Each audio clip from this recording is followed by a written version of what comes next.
Alrighty. And we're back. I had a little break so that I could grab something to eat.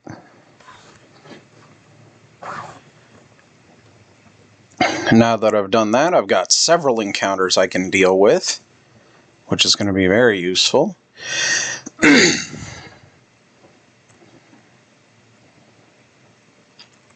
Paramount among them is this set with 3 dudes over here I can battle. Alright. Alright, a Spearow. And now I know Fly will one-shot it, so let's try Gust. Because Gust is significantly weaker. Okay, so apparently my Pokemon are just too strong. So, no encounter here.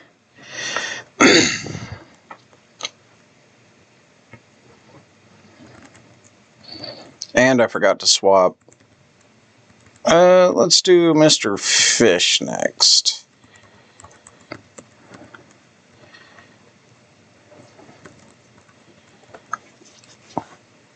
Wait, doesn't this guy have a Raichu? No, he's a bird keeper. He can't have a Raichu. Spearow! Mr. Fish! Ice Beam!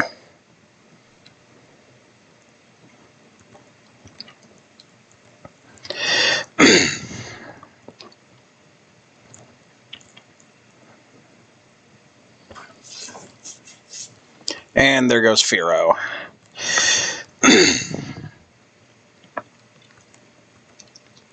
I'm pretty sure one of these guys has a Raichu.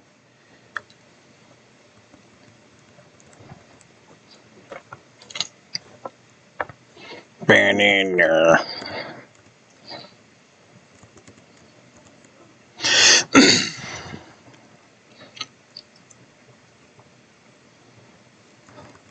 It's another bird catcher, bird keeper, whatever.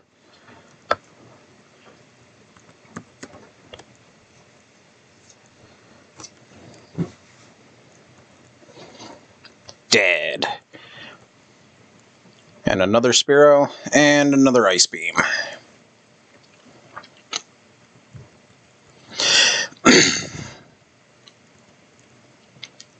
And a Fearow, and an Ice Beam.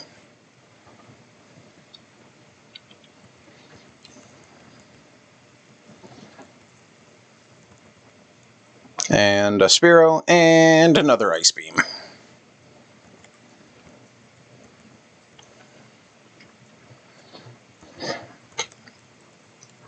Yo, Dard. Your bird call is embarrassing and you should feel bad. A Dodrio? Oh man, that's one of the fastest Pokemon in this generation. And an Ice Beam.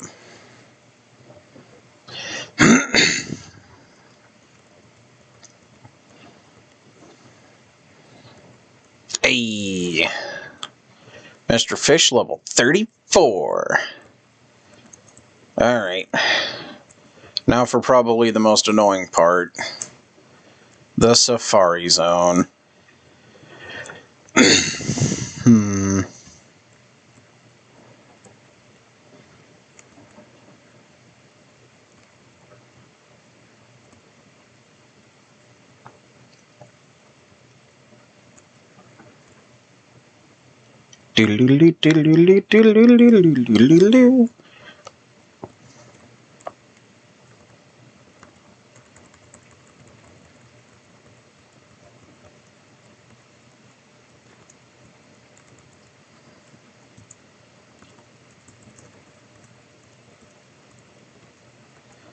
Might as well buy some more Great Balls. Not that I'll ever use them, because apparently I just kill everything.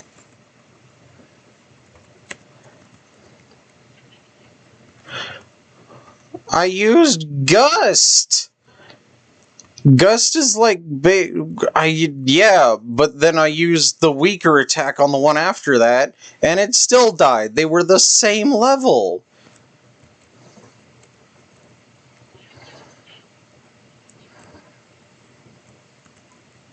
Well, here I'm just going to pelt things with rocks. Alright. So I can't catch the Dratini here because I don't have the rod. So I'm just going to work my way over to the place, and whatever I run into. Which I think like 90% of the stuff here is stuff I haven't run into yet. That's a Kangaskhan. Bait? Ball. I missed. Okay, rock throw. Now ball. There we go. One. Oh, okay. Well, I don't get to catch anything here. That's, what, 8 now?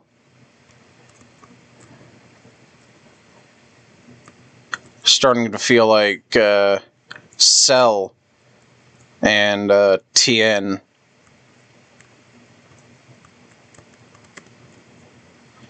Ooh, full restore. That's useful for after battles.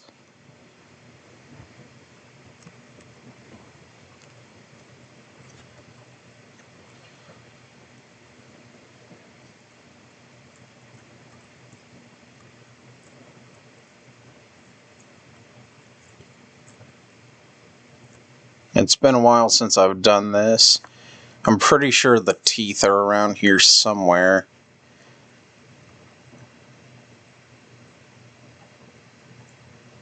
Aren't they? I could have sworn they were around here somewhere.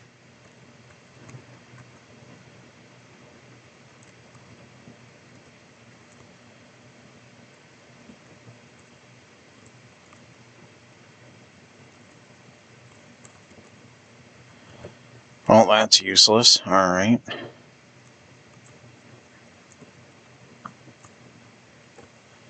Oh, is that the teeth? Oh, I think I'm going to run out of steps.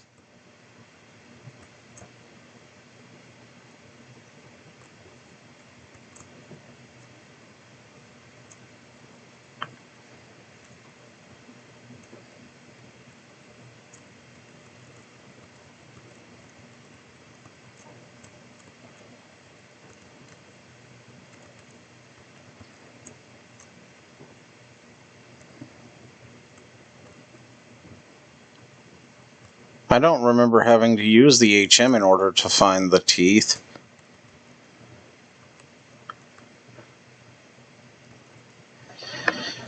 Well, it's not like I can catch you. Oh, hey, a Nidoran.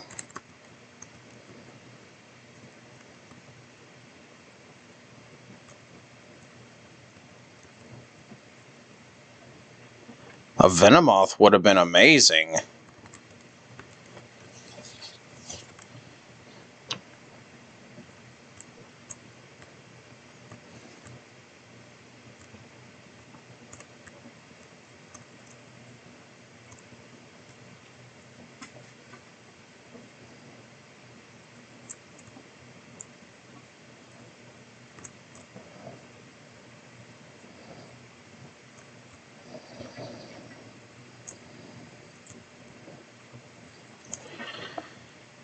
I know you only have like 500 steps or so I've probably not got enough left to get there. TM40? What's TM40?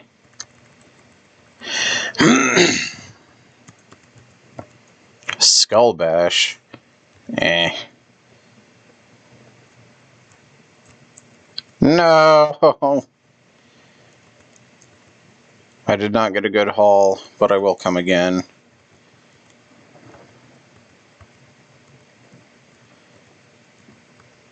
All of those balls are useless.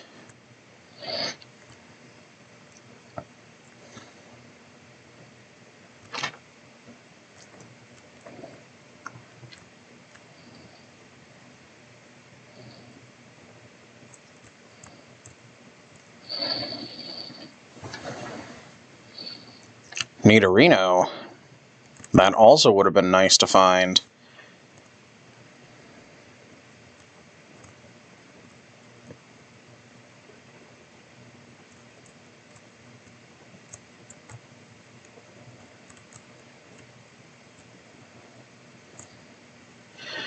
I find it funny that they play the Pokemon evolution theme for the Safari Zone. Doduo would have been nice too.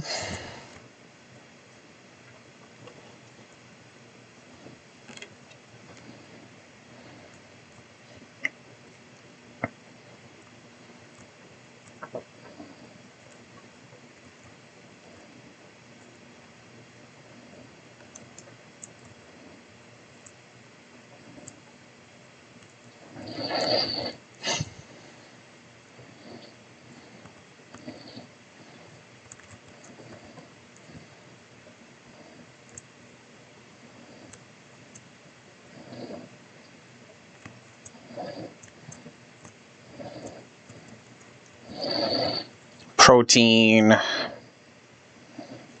Actually, since I'm thinking about it, I might as well use that so I don't run out of room. Protein was strength, so Mr. Fish.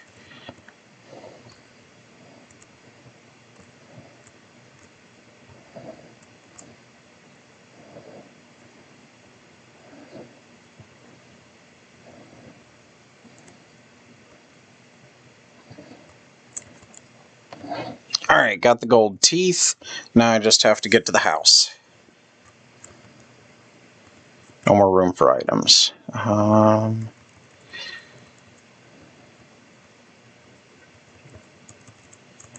What was this? Can't teach that. What was this? Takedown? Sure. Jerry, learn takedown instead of double edge, because they're basically the same move. TM32, what's that one?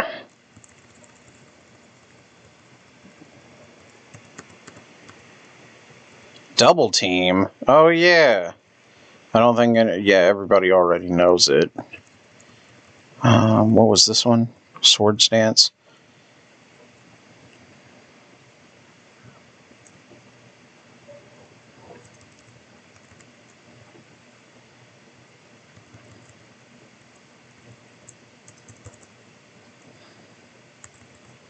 Actually, I could just go ahead and toss that max revive. There we go. Now I should be able to get the item.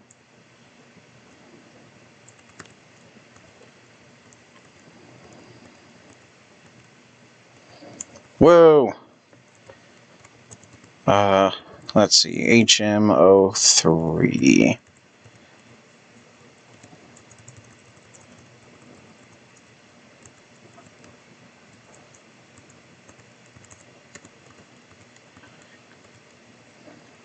Okie doke. Enjoy dinner.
Welcome.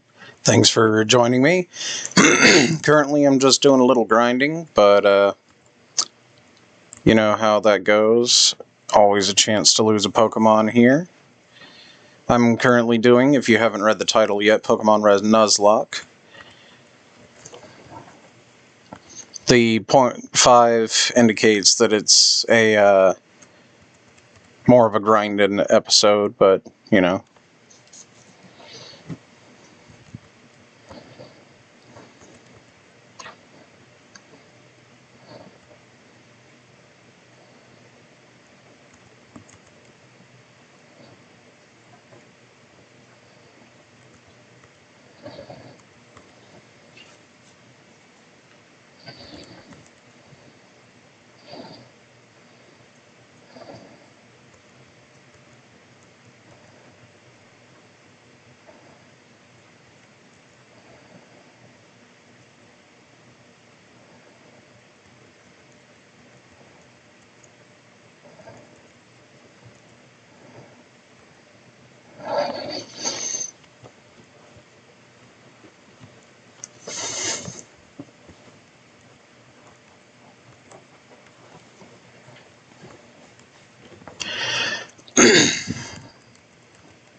Traded Pokemon are pretty good because they gain, I think it's a 50% boost in experience. Super useful. And I forgot to swap Mr. Fish to the back.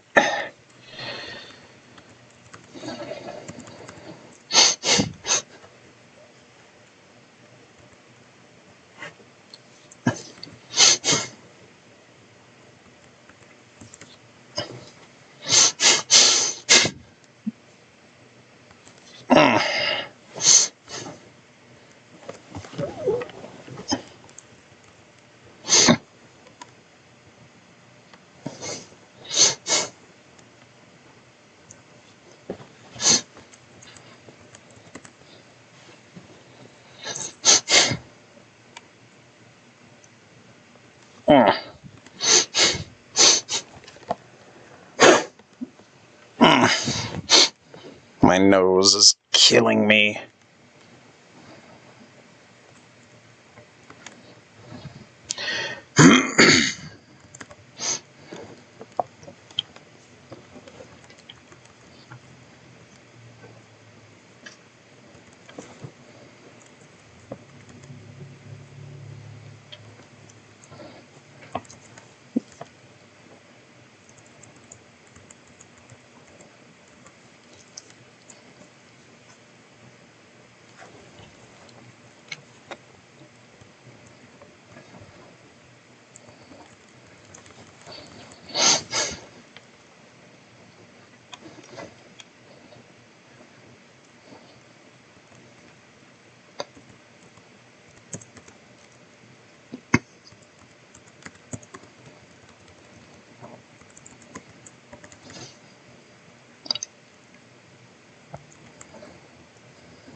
I think the crit mattered on that. Level 34.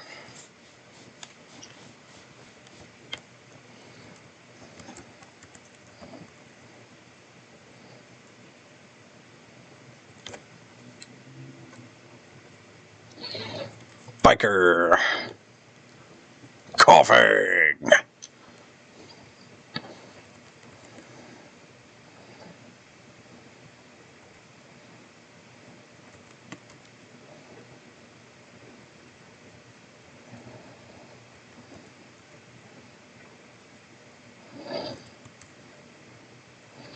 And a Grimer.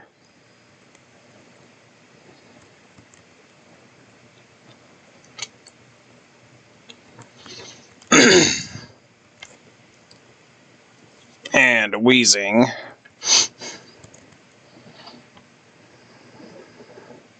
Smog.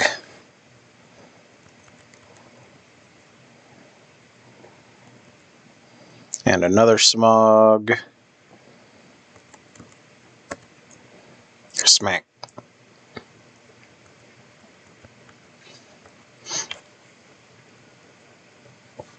That can't be true. Yeah, it can.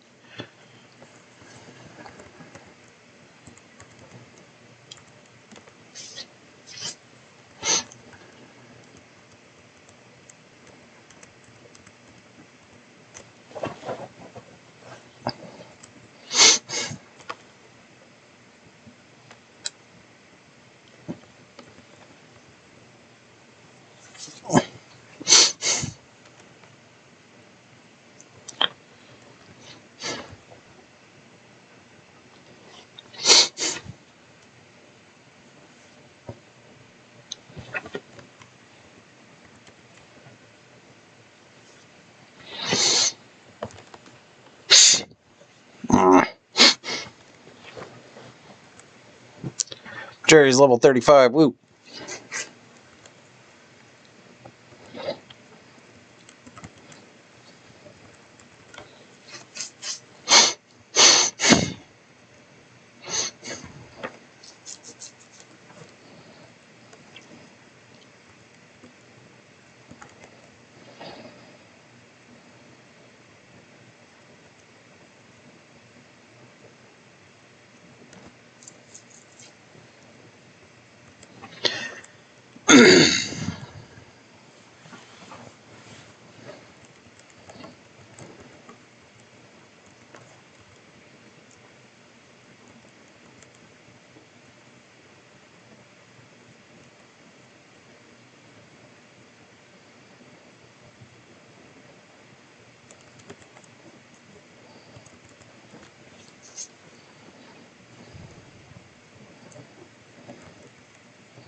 Alrighty.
Oof.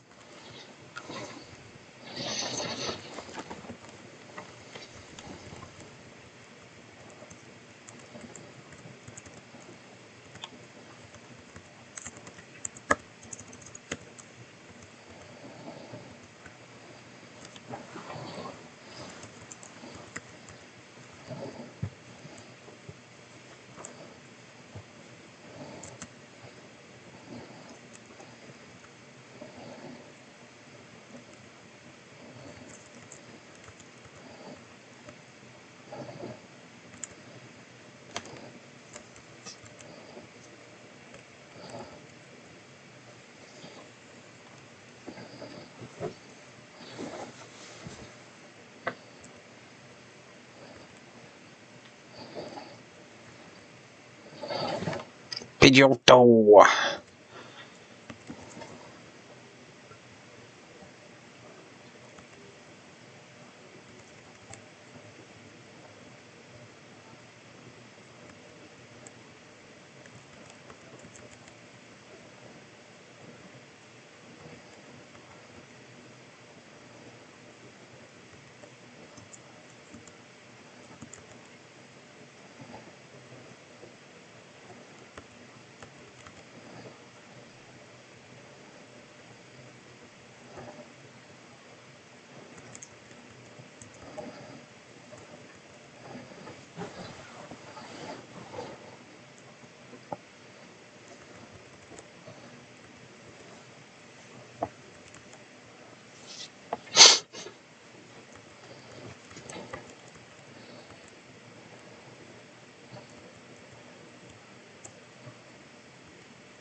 Ooh, crit hit. Nice job, Alex.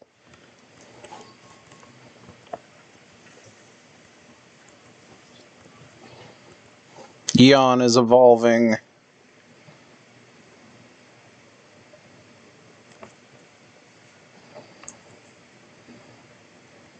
Nice.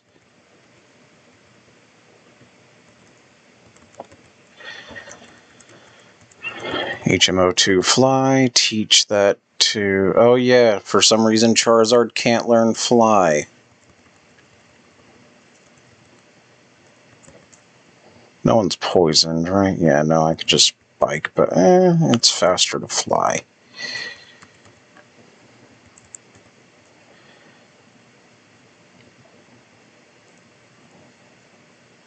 I didn't mean to go here, but here I am.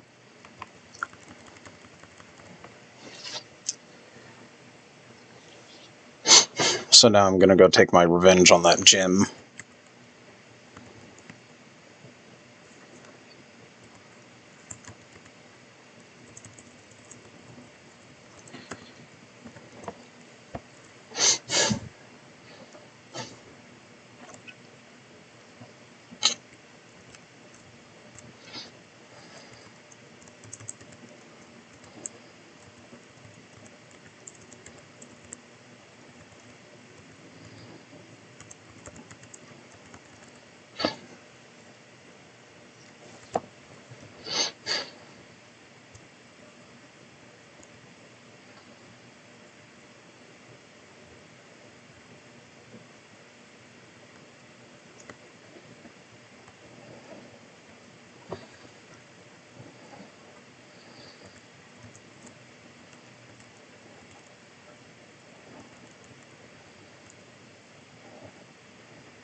Black Belt sends out Hitmonlee. Go, Steven. Fly. Hitmonlee meditates to increase attack. It's a shame it didn't raise its defense. Steven's level 36. Go, Hitmonchan. Alright. Fly. Hitmonchan used Comet Punch. It's a shame his Comet Punch isn't as fast as my Fly. Uses X attack on Hitmonchan. Unfortunately, that's not going to save him as I fly again. KO.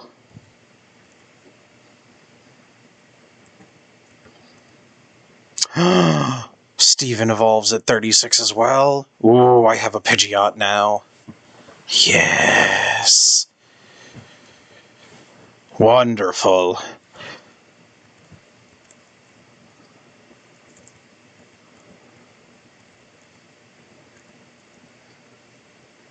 Your Pokemon are weak.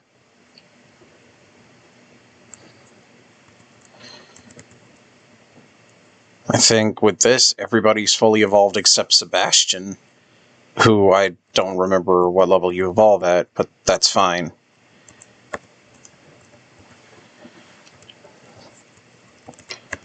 Ambrose, Evelyn, your deaths have been avenged. Alright. Steven, let's go back. I have an encounter to find. And hopefully this time I will not kill it.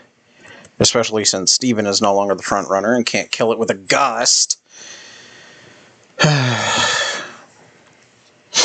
Alright, let's see what I get. Ooh. Oddish. I've already got that.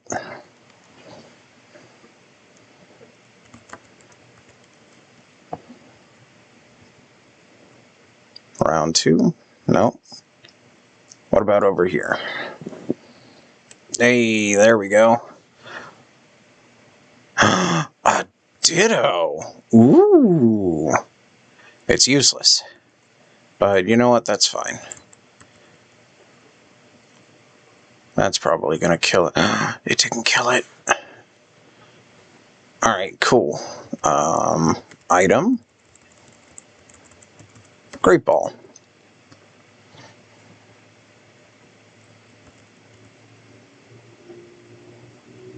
Yeah, that's not gonna do much.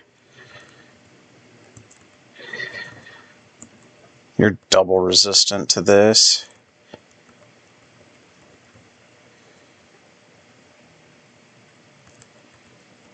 Alright. Great Ball number 2. I'm gonna give you one more ball.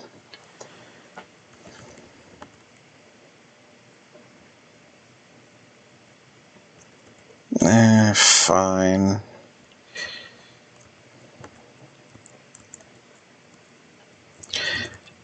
If you can survive a Twin Needle.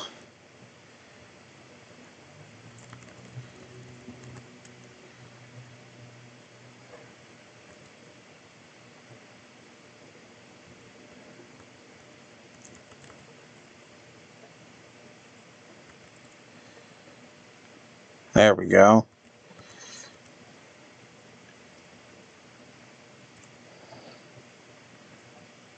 I don't know why I'm trying so hard to catch this thing. Maybe it's the principle of the thing. No.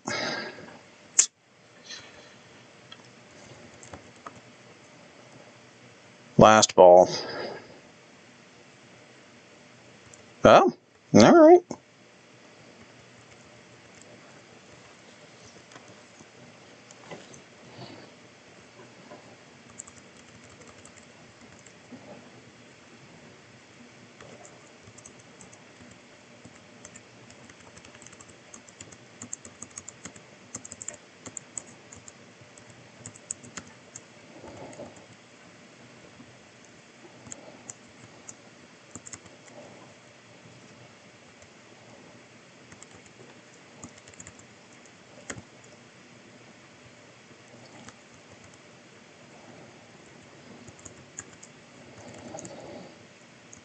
Alright, cool.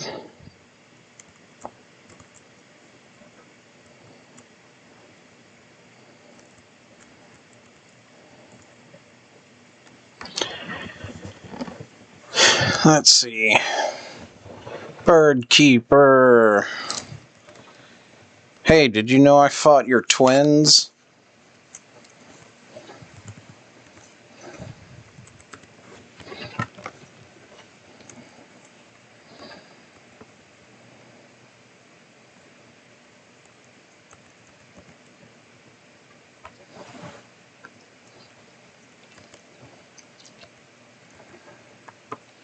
Fearo.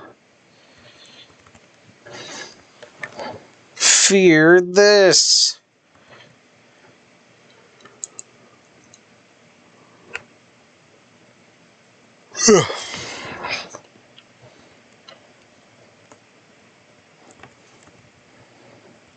Ice Beam.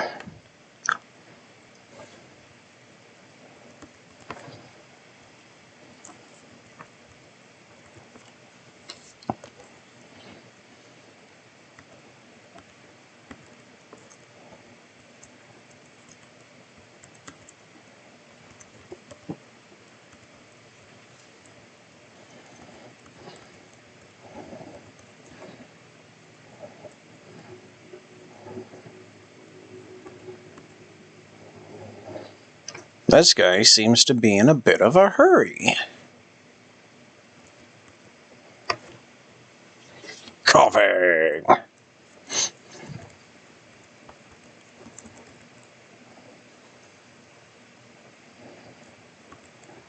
Oh, that was a crit. Well done, Alex.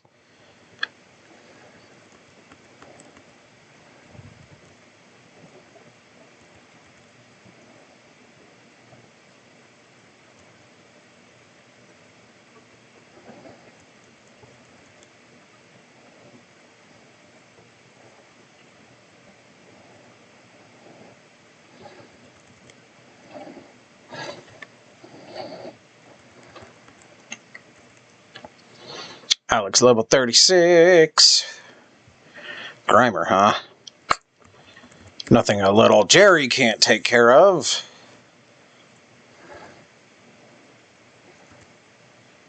The Hyper Fang, why not? How did that not kill you? Look at your health.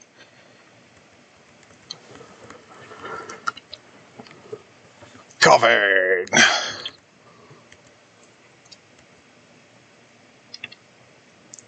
Jerry, don't get distracted by the fact that you're no longer disabled.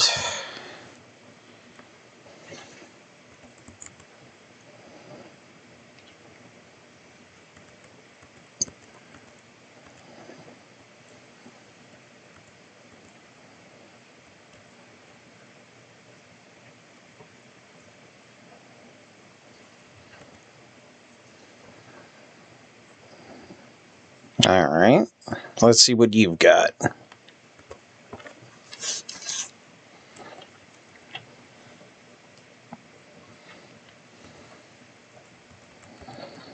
Coughing, what a surprise.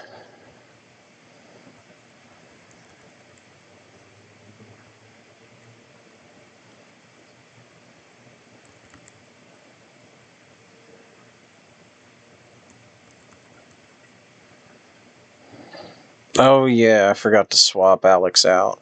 Oh well, that's fine.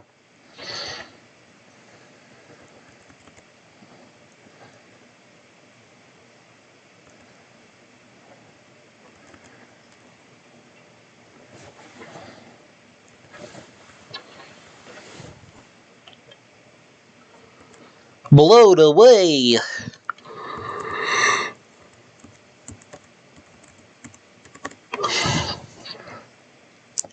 So, just Mr. Fish and Jerry.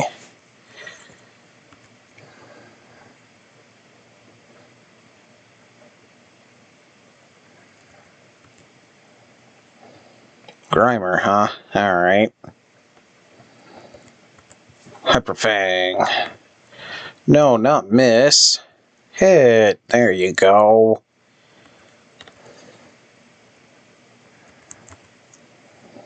Smack.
Venonat, huh?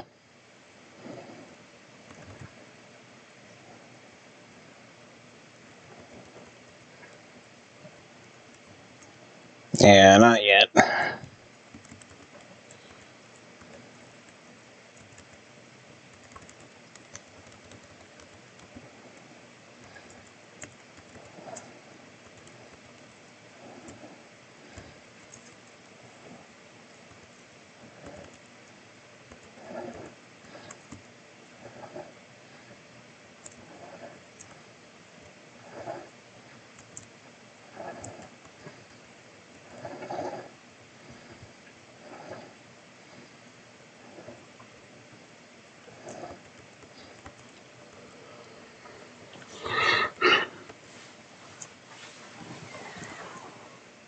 Well, that was unlikely.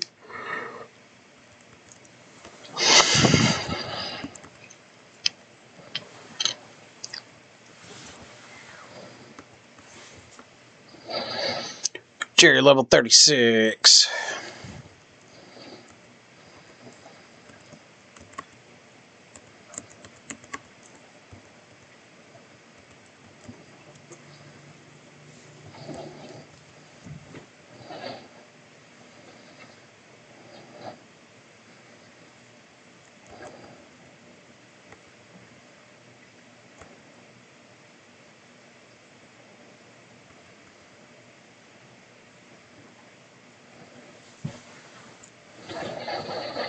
And dead. Muck. Smack.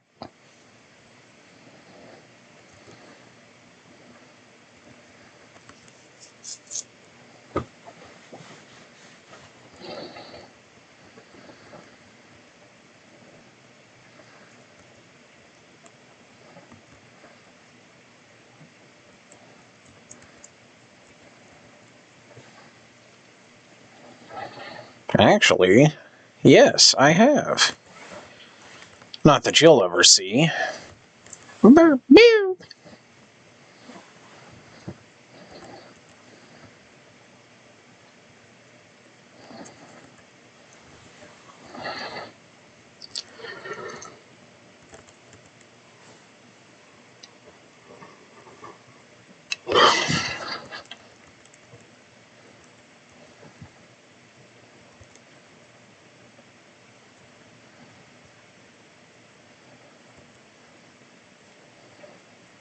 Oh my. That was pretty strong. I feel like Escanor over here. No wonder your attack was so strong. It was mine. Or something to that effect.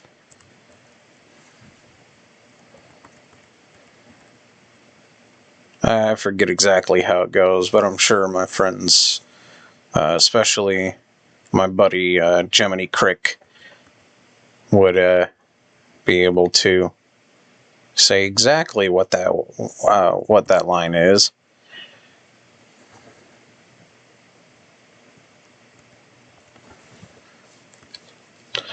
My attacks cannot reach you? Who decided that? Your puny magic can blot out my sun? Who decided that? Escanor is a really cool character. The Lion's Sin of Pride. Alright, now if I remember correctly, this is a separate route, and thus there are more Pokemon I can catch on this route. I just need to find the grass.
Alright, let's get Sebastian to 40 first, and then I'll get everybody else to 40 while I'm working on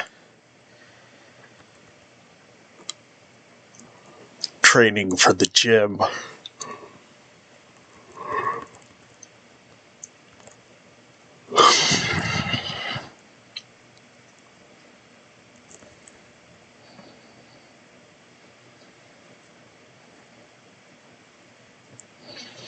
Tackle doesn't work, explosion doesn't work, self-destruct doesn't work, smog is near useless. What do you have? I'm 8 levels above you. Die. With that 72, so these things have less than 72 health. Alright.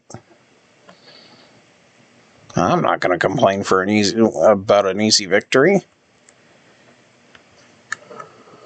I may be taking a small amount of damage, but it just doesn't matter.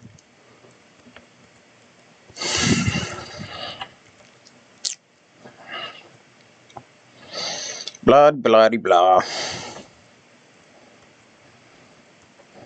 Spearow! Not sure what you have that could affect me.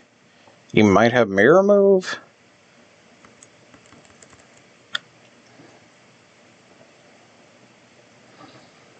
I guess the world may never know. Pidgey! Quick attack doesn't affect me because it's normal.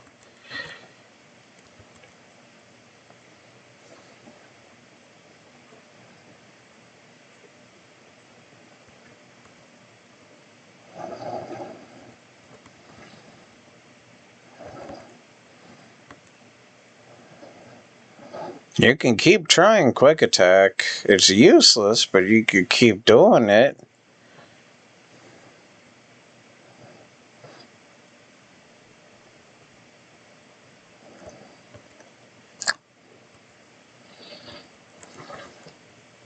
Nightshade. And really the biggest reason I'm using Nightshade is to conserve psychics for Pokemon that are actually a threat.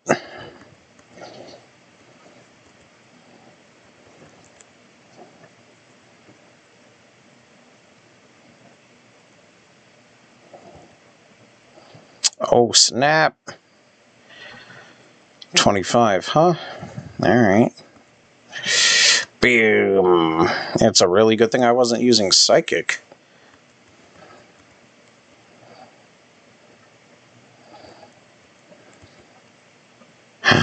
Sebastian's evolving. Yay. I will now have Gengar.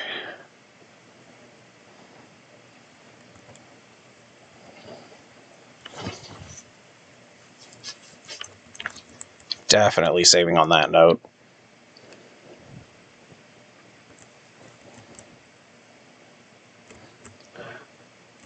I like Haunter more as a Pokemon. At least its appearance.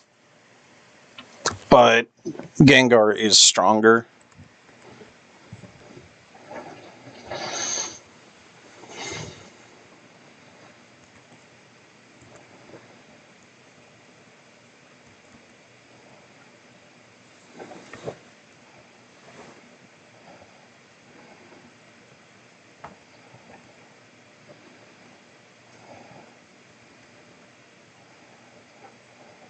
Yeah, Nightshade doesn't work on normal types after this generation.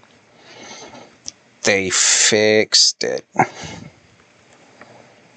This is a risky move, because if I don't kill it with this Psychic, it could use Mirror Move, and then I'd be effed.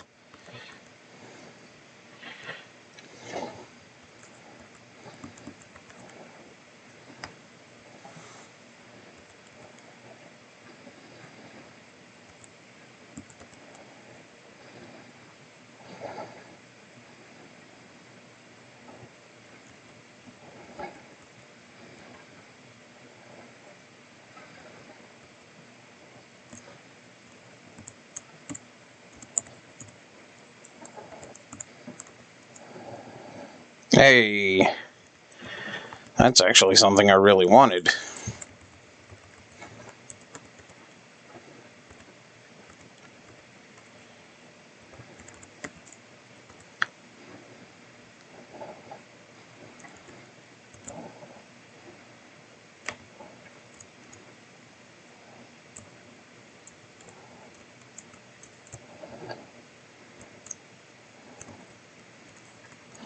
There's the grass.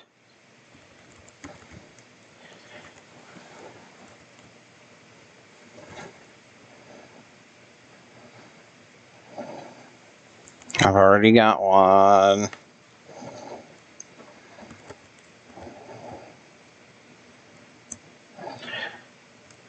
Gengar should be pretty good being at level 37. Venonat, I could have a Venomoth. Pretty sure it should have greater than 29 or 37 health. I was right.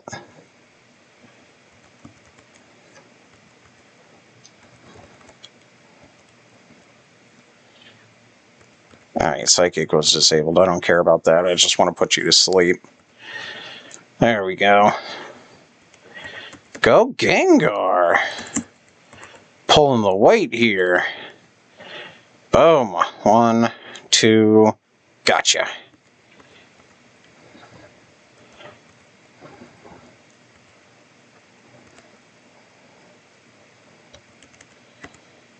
L, A...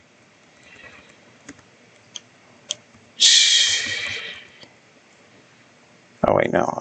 L, A, and P. Teehee. Memes are so funny.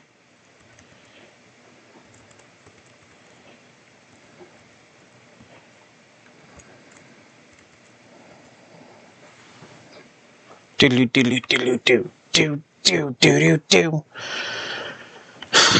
Beauty, huh? Clefairy.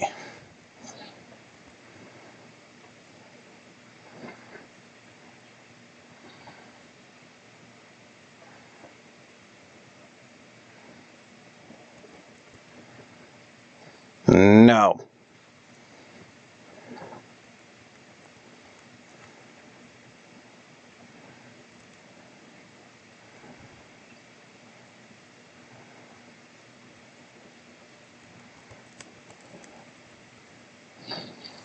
$38. Woo! No. Dream Eater is actually pretty bad. Hypnosis is also pretty bad.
I would have loved a Meowth. That way I could get a Persian. I actually can't do anything else. Alright, Alex.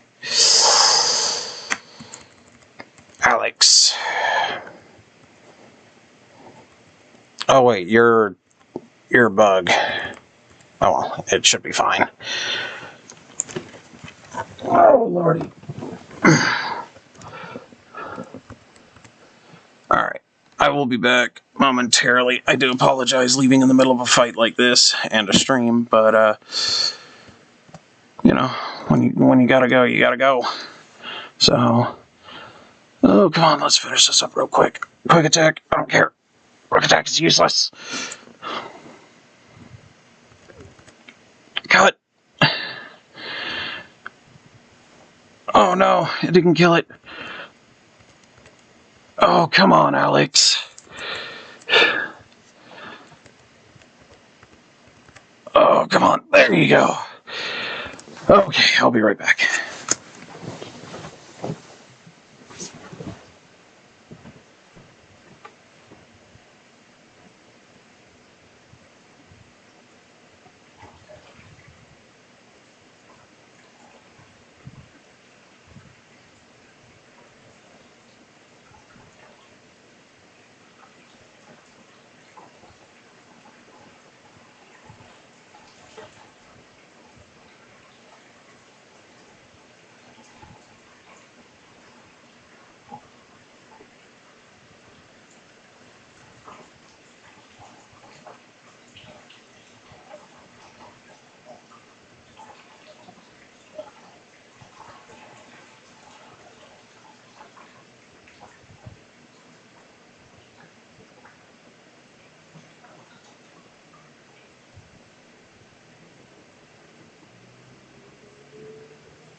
Alright, I'm back. Oh, lordy.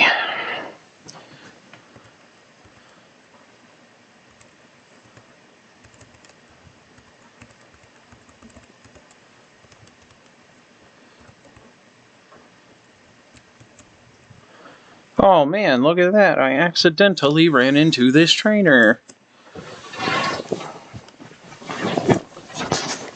Oh, lordy.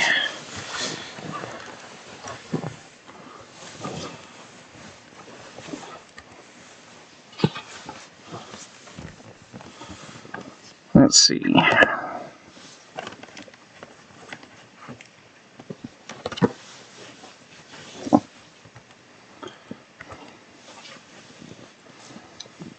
Man, all these freaking Pokemon with quick attack.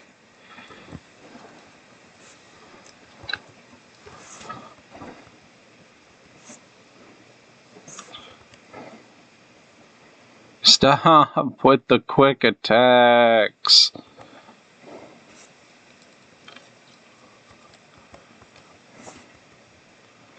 Let me guess, quick attack? Oh, it didn't use quick attack.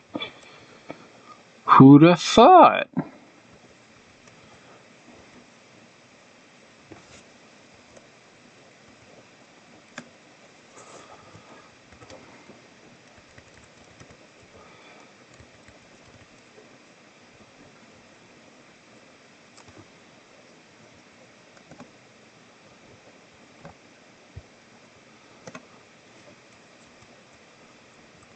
Oh wait, no, I need to go to the Pokemon Center.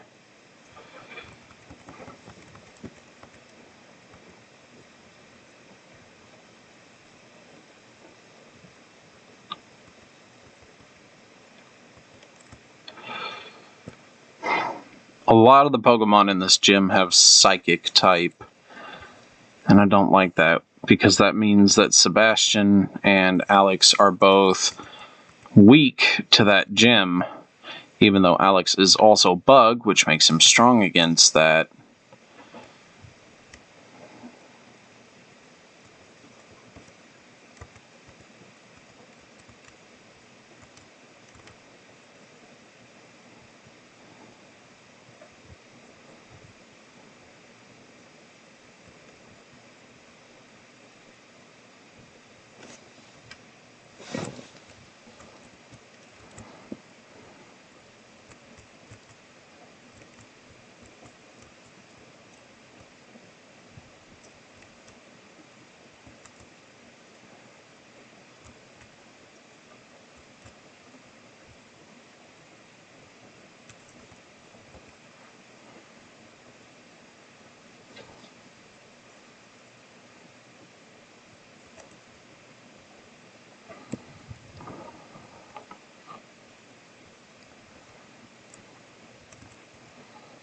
In about 50 minutes, I will be taking another break to do my dailies in AFK Arena. I'm not sponsored by them, but I do thoroughly enjoy the game.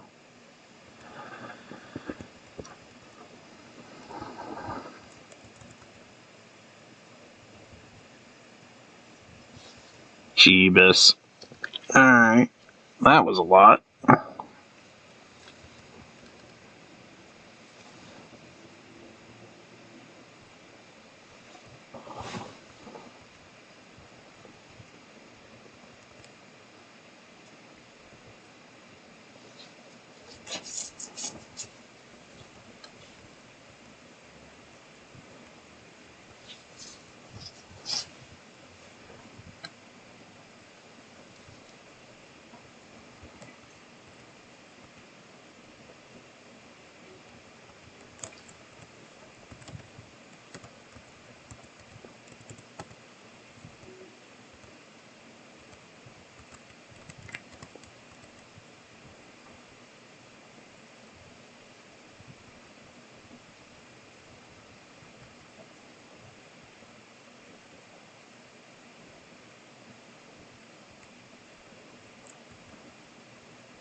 Ooh, 666 experience. Look at that.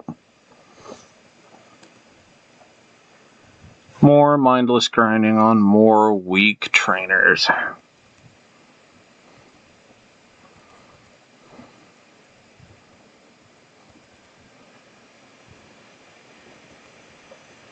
I am right there with you, Sebastian.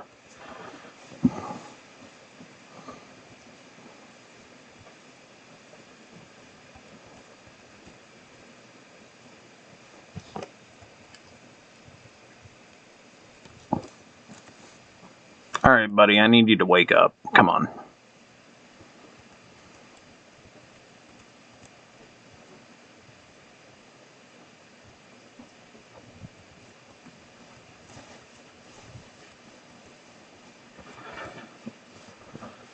Oh, Lord, you stayed asleep for a long time.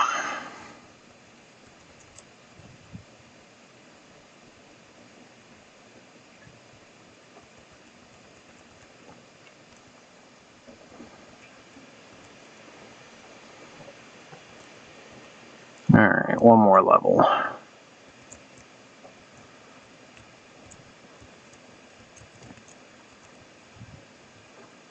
I do have a moonstone. I have several moonstones, in fact. Oh no. That poor thing.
Alright. You know what?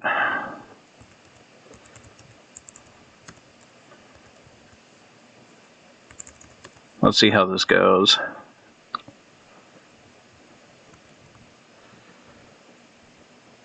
We're going to fight the first trainer. Because I know what Koga's got. Koga has like a billion Pokemon level 43. But let's see what the trainers are at. Drowsy. Alright. Level 34. That's 3 levels lower than me. Twineedle. He's slower than me. And it dies in 1 attack.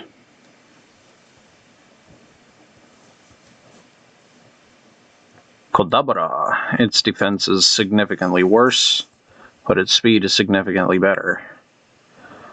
It dies in 1/2 of 1 attack. Alright.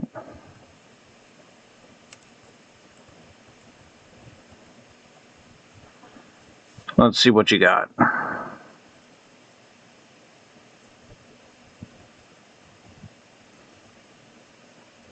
One Hypno, level 38, that's 1 level higher. I'm faster, though. Confusion, oh, this is gonna hurt.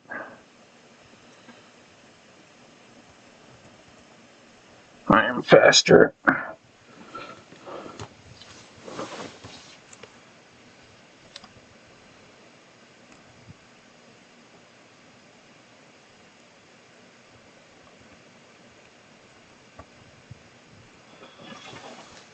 Level 38. Yeah, I knew this wasn't a good idea. Alright. Looks like I'm gonna have to go grind somewhere else.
I'm assuming you are the same person who just messaged me asking about D&D? Thank you. So, you asked about tips for role-playing, and it comes down to what you and your dungeon master expect out of D&D. So, if you, like, if it's going to be a dungeon crawl, there's not much of a point in role-playing, but if you're looking for, like, if you know that your group is going to be a little role-play heavy, then the best option for you at that point would be to basically find the comfort zone where you're okay acting it out, and where everybody kind of draws the line.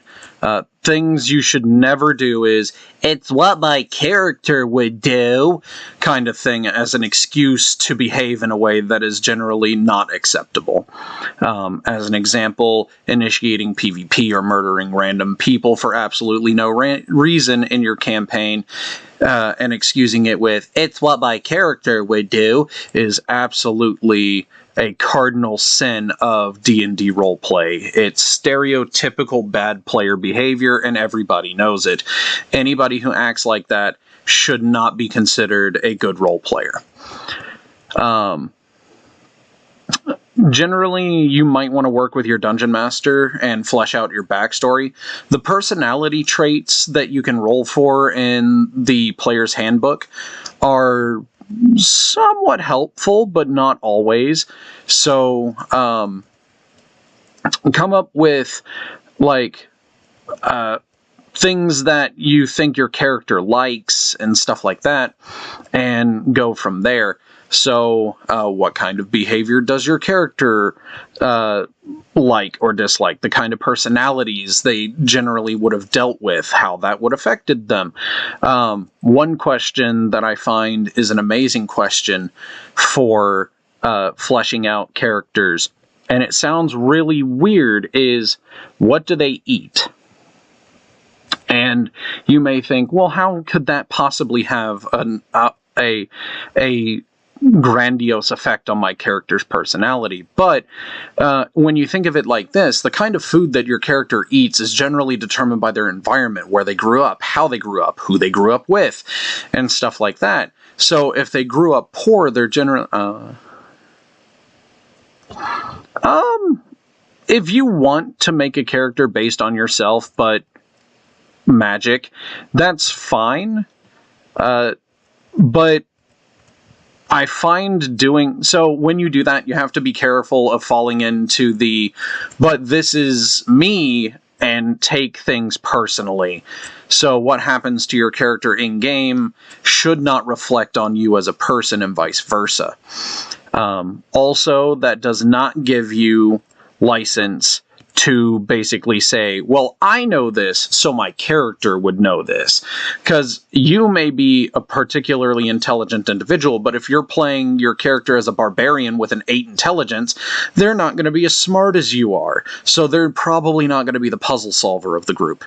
So it's fine to create a character based on yourself, but you have to be careful not to fall into the, well, my knowledge is also their knowledge kind of thing.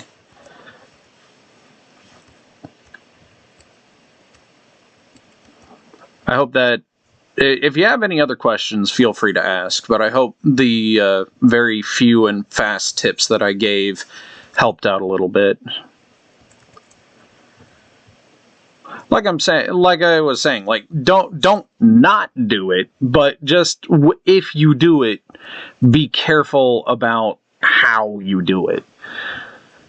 Because I will say, one thing that a lot of people that are new to role-playing fall into the trap of is metagaming, and that's what that is. Using knowledge that you yourself have to dictate the actions of what your character would do. And I can't tell you how many times I've had people fall into that trap. The only person I've ever kicked out of my Dungeons & Dragons group was a person with whom I knew, like, he metagamed. And that was one of the reasons we kicked him out of our group. Is because he was using meta knowledge, he was cheating, he was lying, like all this other stuff. And it's like, why would you cheat in D&D, man? Come on. But he was, and so we ended up kicking him out of the group. So, actually, I went over that story in one of my previous episodes, so hashtag humble brag, one of my several, let's see.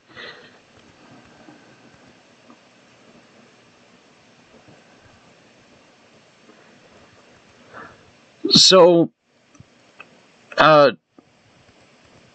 if you talk to veteran players, they're going to have a different outlook on how to roleplay than a newbie player trying to dip their toes in, as you say. Really, the best way to dip your toes in is to not necessarily go to a group that's only just dipping their toes in, but to find a group of people you're comfortable role-playing with.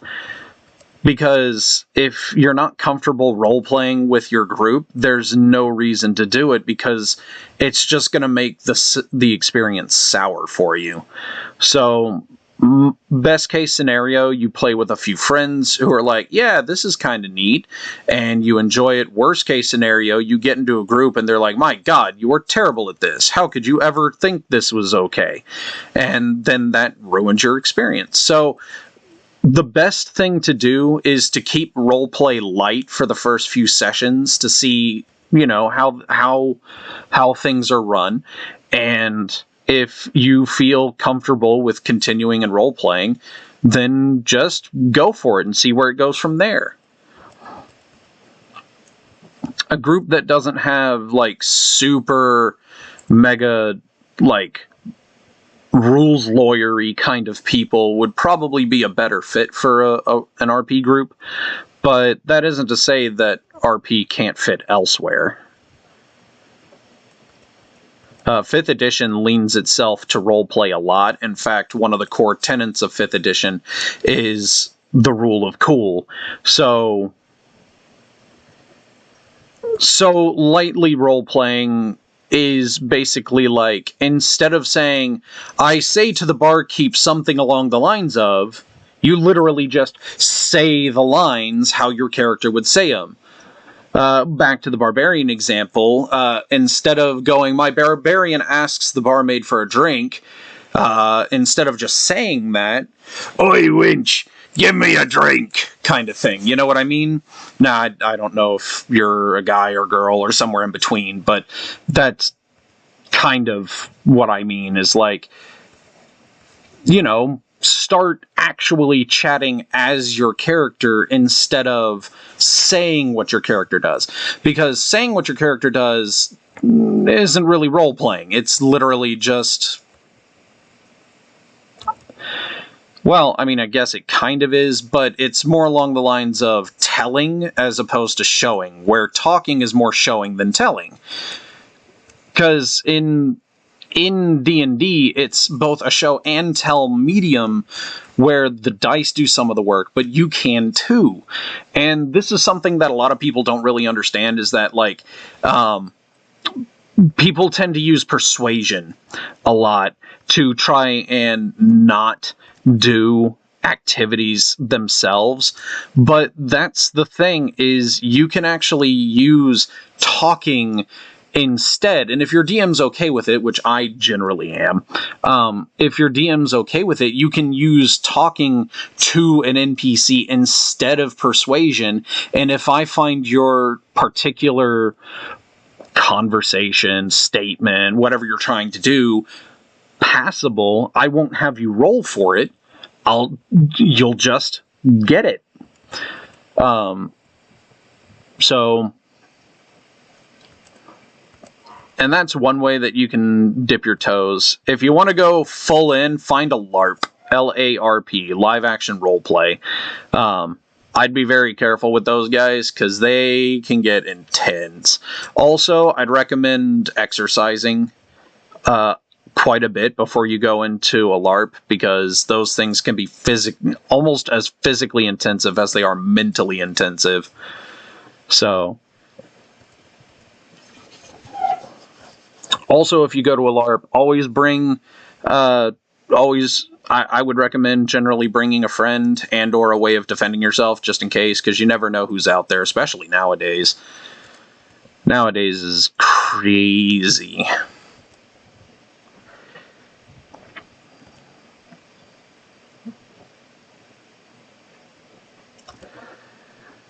Yeah, that's the generic, terrible example of LARPing. But hey, I mean, everybody's got things. It's all fun and games until someone breaks the law, and that's assault.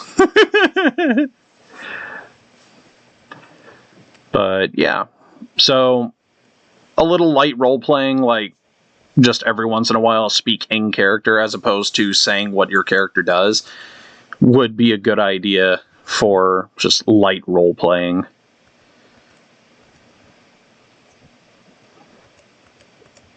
Wow, you survived. Look at that. Nom nom nom nom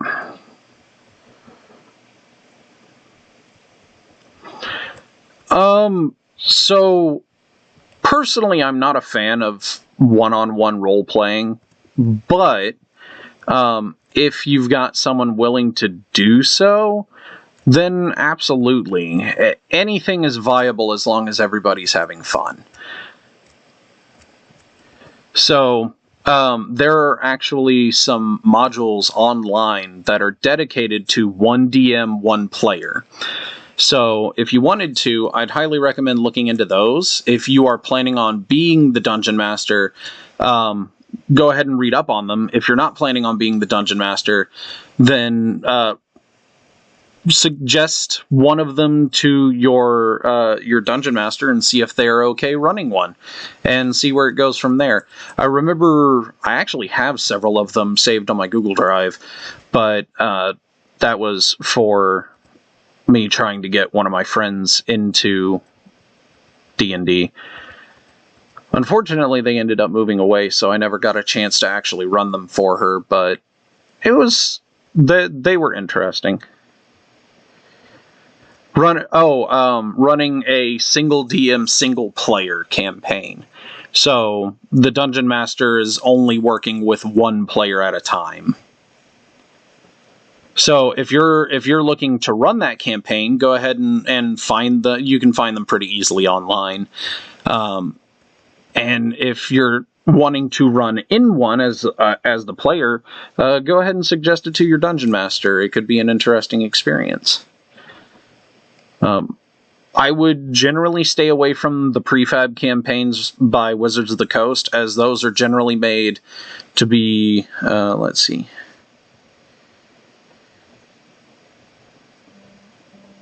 Fair enough.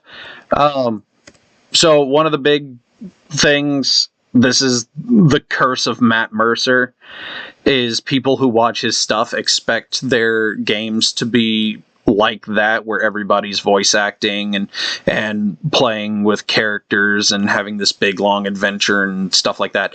You've got to be careful not to go in and expect that from everybody, because not everybody is able to do it. That's kind of a running joke with my group is, well, my name is Matt, it is not Mercer, so do not expect Matthew Mercer levels of nuance to the campaign. But with that said, coming from those, at least you have an idea of the kind of stuff. So one of the things, there's actually one that I recommend. It's actually pretty funny. It's run by the wife of, she's a YouTuber and her husband is a YouTuber. I found her through her husband, Spoonstaff Stories. They are currently running a prequel module to Curse of Strahd, and it's been a lot of fun. But yeah, if you get a chance, check them out. It's pretty funny. I think they're on episode 6 right now. She's doing all of the art and he's voice acting, which is hilarious because he's... Well, you just have to hear it. It's really funny.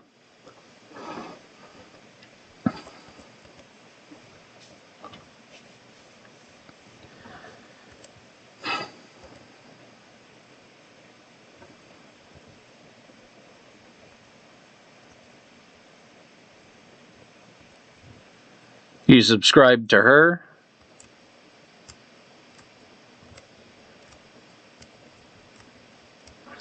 Because, frankly, their group, their little animation is a pretty good idea on a decent balance of roleplay and fighting. Although they don't do a lot of the dice rolling and stuff.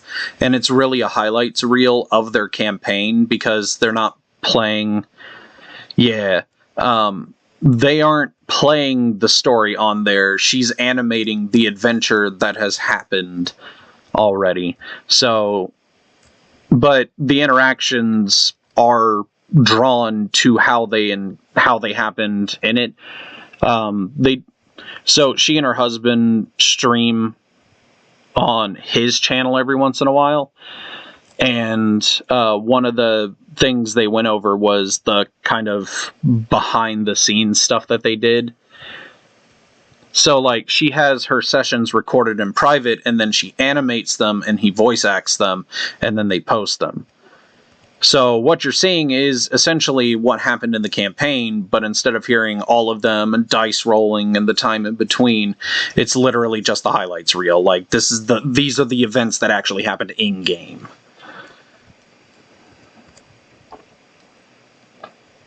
Vox Machina is pretty cool. To be fair, I watched a little bit of Critical Role, but then kind of fell out when, like, it was... Because it's a lot of time to invest into that show, and I just had other things to do. Don't get me wrong, it's cool, but, I mean, life... I got a life to live, I got things to do.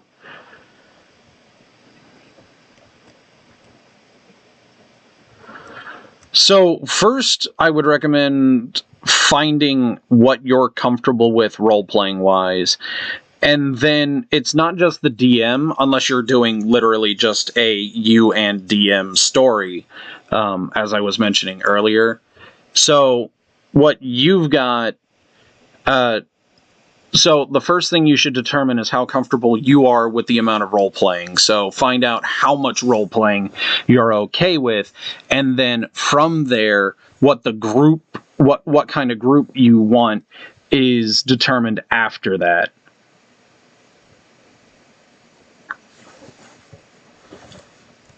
So, I mean, finding a DM that's okay with it is important, but if you're the only one out of the players that wants to roleplay,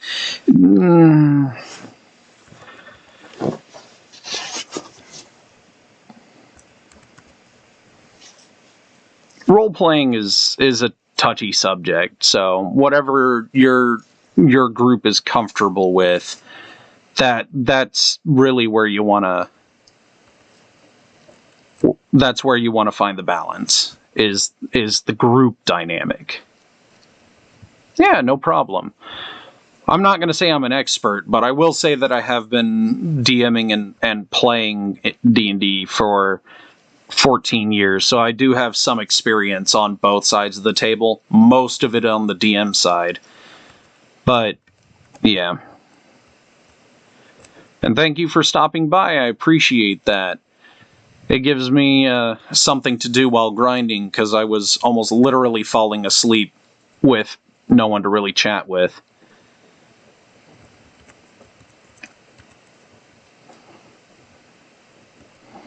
I will say that is probably my #1 pet peeve for Nuzlocks, is the grinding.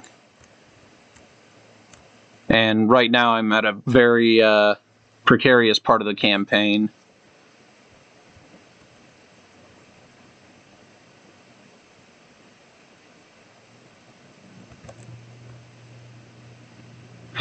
Well, I mean, it's always good to try new things.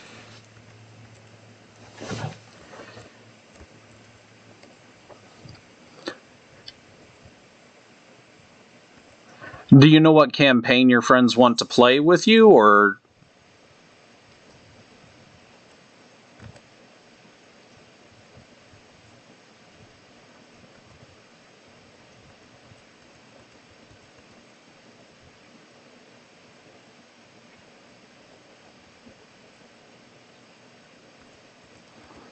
Also, Warhammer 2K? I'm familiar with Warhammer 40,000, but not 2,000.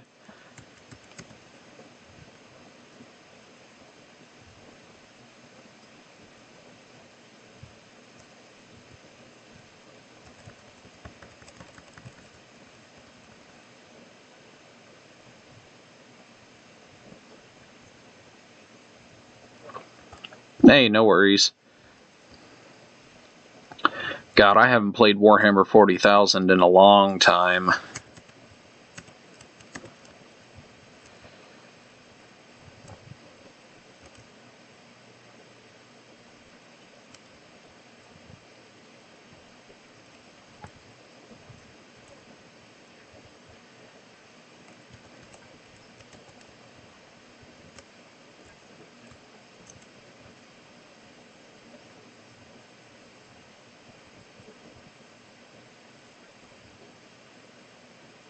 Fair enough.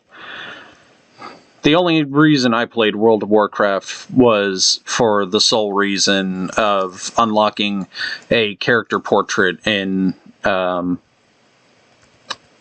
Hearthstone.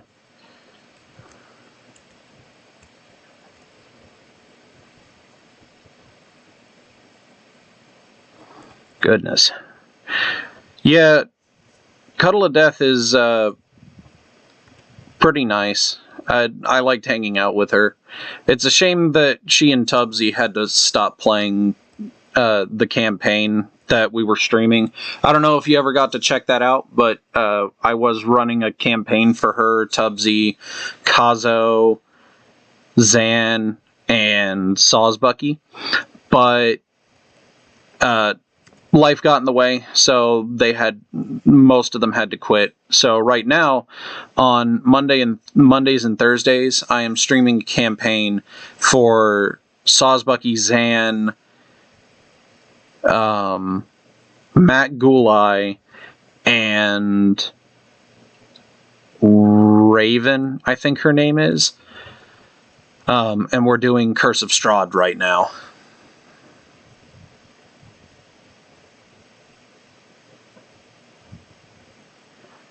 Did she? I haven't had a chance to watch her stuff for a while. I've been busy doing Pokemon Nuzlock. Was it in one of her live streams? I'm curious as to what brought that shout out.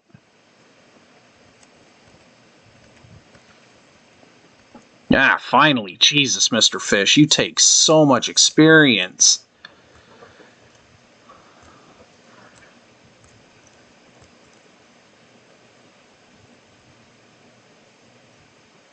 Yeah, fair enough.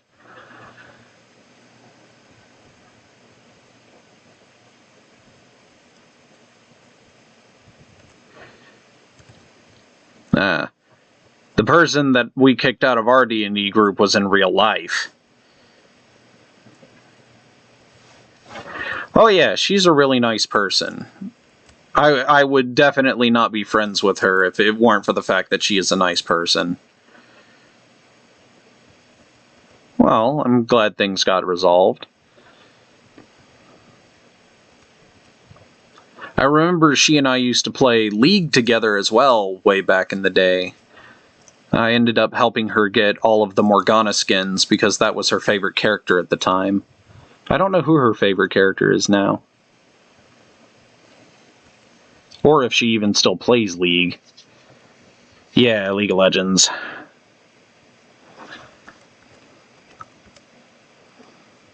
My favorite character in League of Legends was Silent Knight Sona. That skin was so pretty. I don't know. I spent an egregious amount of money on that game back in the day. Like, almost all of my paychecks went into that game. It was it was an actual legitimate problem, which is one of the reasons I stopped playing. Although my account is still active because I let a friend of mine use it to help out his friends. So, there's that.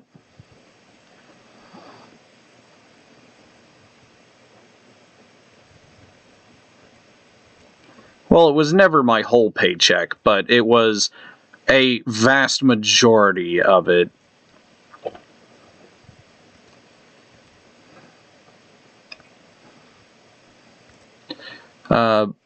Before I quit, I owned every Ultimate skin and every Legendary skin that they had released up until that point, and every Champion that they had released up until that point. And I knew how to play all of them, at least passively, so I could teach new people how to play. But it's been a hot minute, so... Oh yeah, no, so it was funny. I would teach them the basics on how to use a character and how to navigate the map, important points, and basic abilities of the hero or whatever was going on. I was a fill. I could play any position at least decently, and so my primary thing was I would teach people who wanted to come into the game the basics on how to play whatever hero they chose. And then after I felt they were competent enough at the game to not be a feeder, I would hand them off to a buddy of mine who was absolute gold when it came to it. Actually, I think he was diamond, but that's not the point. The point is I would hand them off to a buddy of mine who taught me how to play the game, and he would teach them the PvP aspects of it. I never actually played. I never did PvP much, or not PvP, what is it, ranked. I never really did ranked much, if at all. That was several of my other friends. Shout out to him. I think he goes by Vulcan7. Really cool guy. God, I've known him for years. He's been in the military for a very long time, so I haven't seen him in person for a while. He's gotten married, which congratulations to him. I think he said something about having a little rugrat. But, yeah, he's a really cool guy. Really... Anyway, so I would hand them off to him, and he would teach them how to, well, play, I guess. So, yeah, we had like a little system going on for helping people play the game.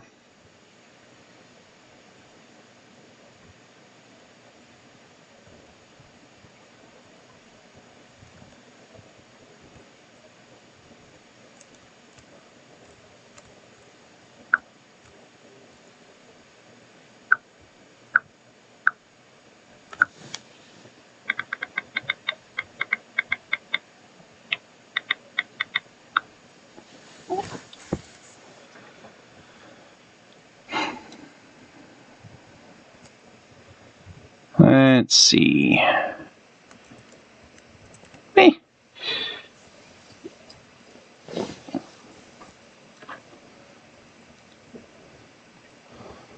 For some reason, I thought Gyarados' special was significantly weaker than it is. I knew his physical strength was his highest stat, though. Which is kind of sad, because all water moves are physical in the first 3-ish generations.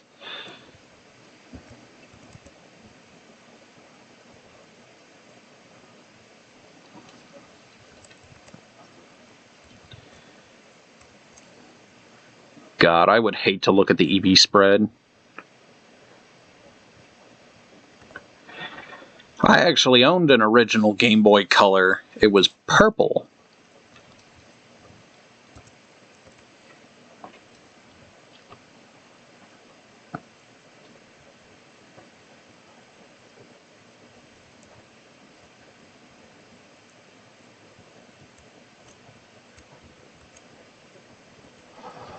I own an original Game Boy, a Game Boy Pocket, Game Boy Color, Game Boy Advance, Game Boy SP, Nintendo DS, and Nintendo 3DS. So I've owned just about every version of every console they've released, handheld-wise.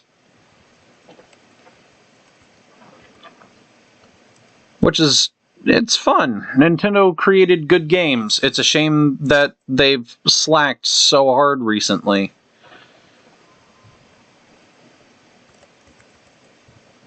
I mean, really though, like, Pokemon Sword and Shield are the most disappointing games I've played. If I had actually paid for them, I would be so mad.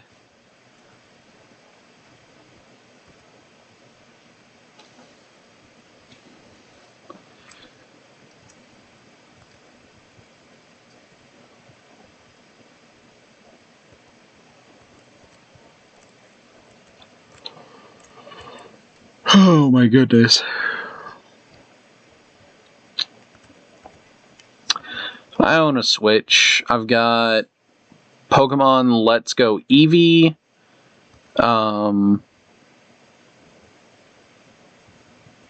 Let's see. I've got Let's Go Eevee, Mario Maker 2, and Dragon Ball Xenoverse 2 downloaded currently. Animal Crossing I can see, but I would not recommend buying Sword or Shield.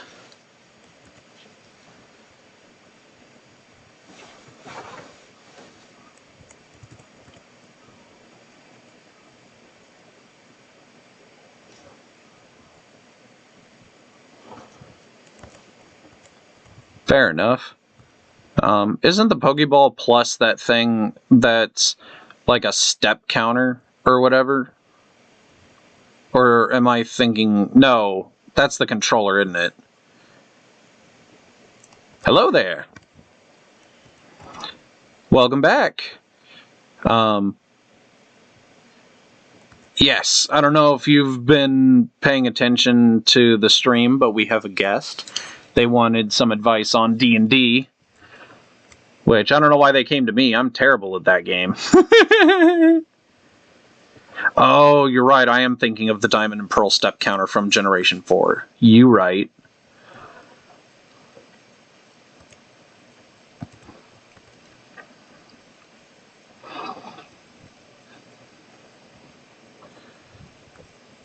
So what'd you have for dinner? Oh yeah, you did say that.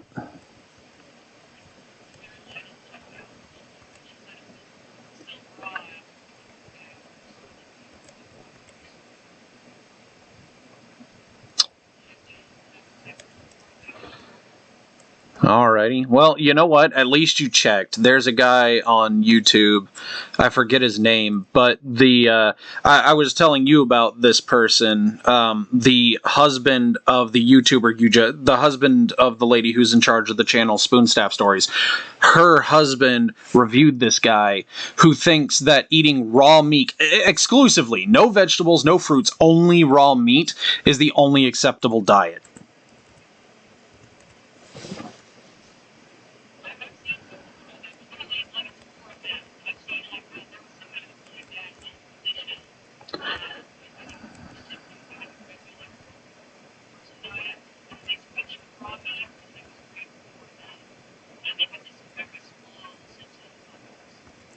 Oh my goodness. Someone named Raw Meat just joined. I'm not sure how to feel about this.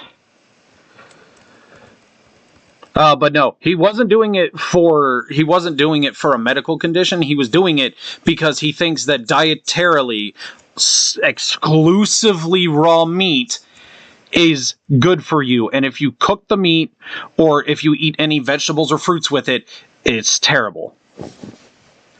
You know what? I will feel meaty about it. By the way, just to be sure, Vulcan 7, right? I thought your YouTube channel was Vulcan 7. Hey.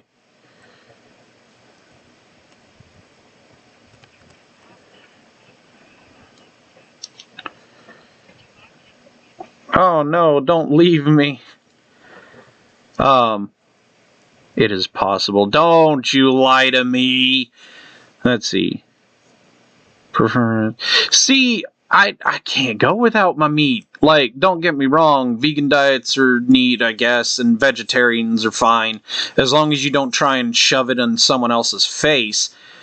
I mean, I would absolutely love food shoved into my face, because that's how I eat. But, the point is, like, as long as you don't attempt to foist your ideas off on someone else, that's fine. You can be those things.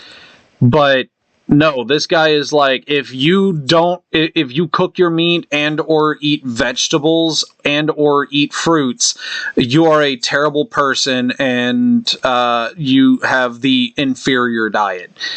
And it's like, I mean, you're dumb and wrong, but sure?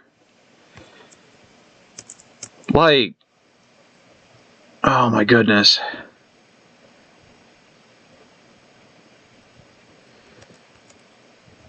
Like, I'm not gonna judge you out loud for eating whatever you want to eat, but like, don't try and make me eat whatever. I remember way back, way back. When was this? Like almost a decade ago now. I was serving in a restaurant, and one of the patrons had offered to buy food for this dad and his kid, and the kid wanted a grilled cheese sandwich. But the dude refused to buy him a grilled cheese sandwich because the dude was a vegan.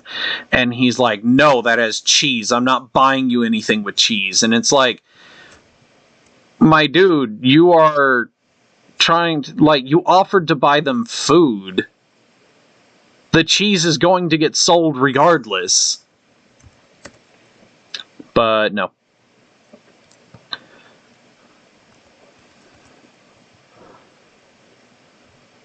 Don't lie to yourself like that. That's not nice. I have a lot of really weird stories from when I worked in food service. Like, there was this one lady, she brought in like 6 little rugrats, and they were all running around and stuff, and then they started fighting over the drink fountain, and it was one of those self-serve drink machines. Oh goodness, you are significantly further behind than I am. It's currently after 8 where I am. This lady brought in her rugrats, and they were fighting over the drink machine, which was one of those that you hold the cup under it and it presses a lever, and they were like having a tug of war with the lever, and I was like, guys, don't tug on that. And she's like, how dare you tell my children what to do? And it's like, lady, if they break that, you are on the hook for several $1,000s to have that machine repaired. Like, I'm not doing it to have authority over your children. I'm doing it so you don't end up with a $1,000 bill. Like, just let me do my job. I'm also still ringing you out, so come on. Oh, that lady. And then there was another lady who, like, she wanted exactly 4 scoops of tuna on her sandwich, but I had already put more than 4 scoops of tuna on her sandwich using the whole I don't care about perfect portionings, you know? And so she's like, no, it's supposed to have exactly 4. I know, because I've been coming here for years. And it's like, lady, I've given you like 6 scoops worth of tuna on this stupid sandwich. If you want any more, I'm going to have to charge you. And she's like, how dare you? And I'm like, look, are you going to get the rest of this sandwich or not? Because if not, I'm eating it. And I actually said that to her too, and she was not happy about that. But at that point, I just could not care less. Ugh. That was before I even knew what a Karen was. That was a long time ago. I think this is actually the last attack Mr. Fish has before I need to swap him out. Yup. I'm getting everybody to 40, and then I'm going to go see about defeating Sabrina and or Koga. Let's see. Steven's up next.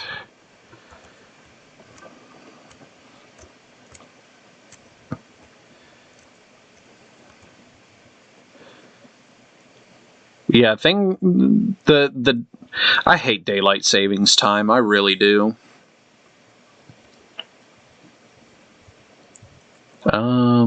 Gust? Oh yeah, while you were gone, Pidgeotto evolved into Pidgeot, and that made me happy. Yeah, I evolved him. I'm like, whatever.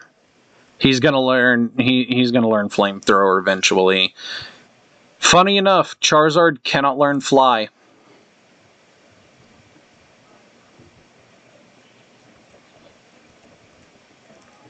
Yep, he can learn Wing Attack, which is absolute garbage, but not Fly, which is absolutely sad and disappointing.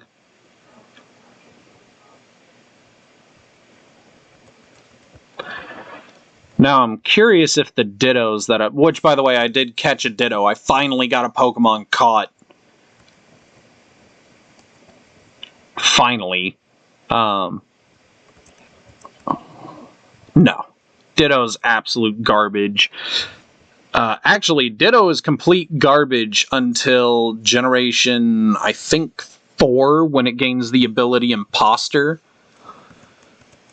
Because having to spend your turn transforming into a Pokemon is super lame.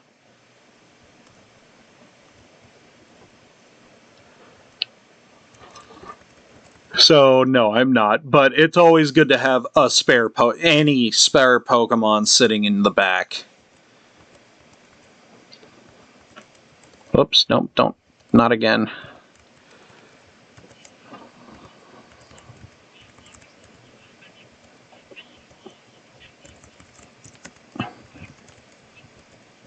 Basically, yeah.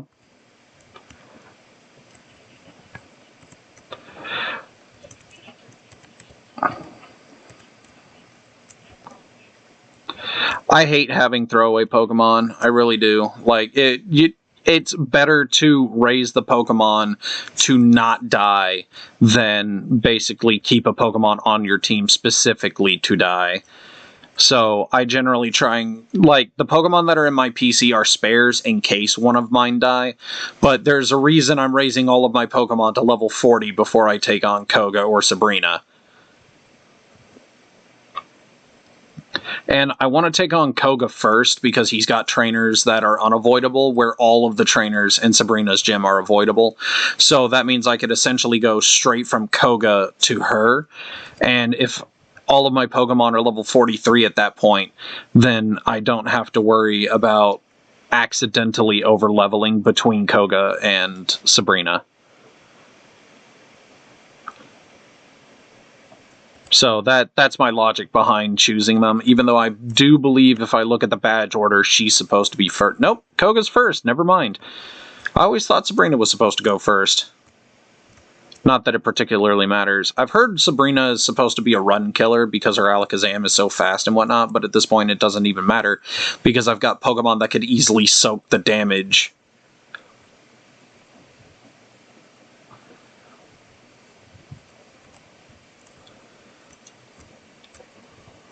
Oh my goodness. So, if you've got any more questions about it, I now also have someone else. I know, Zan, you're still trying to get comfortable with the thought of role-playing, right?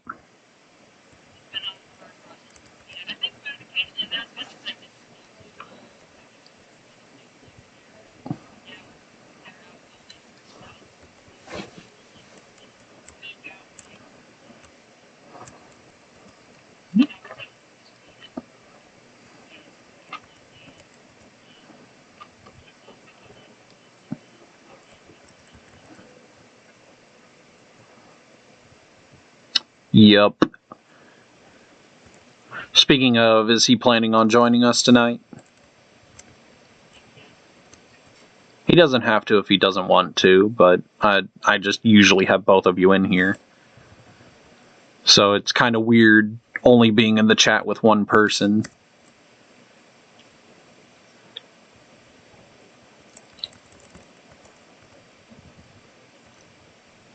Hey, there we go. Level 40. Cool. Now I can start training Steven properly. You can't hear Zan? Is her volume too low, the music too loud, or literally she's just not audible?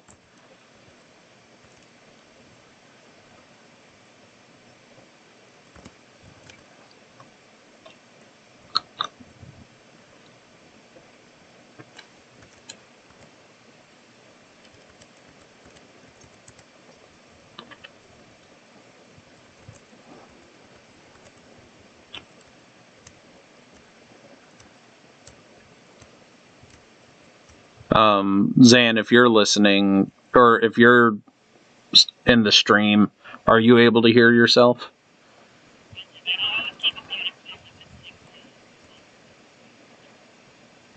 Yeah, I'm not a fan of listening to myself either.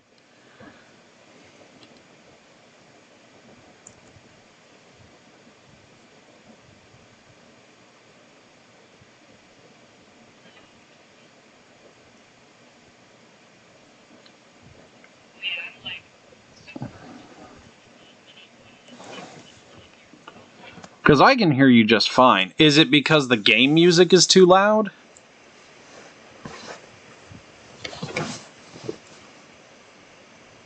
Because, I mean, I can adjust...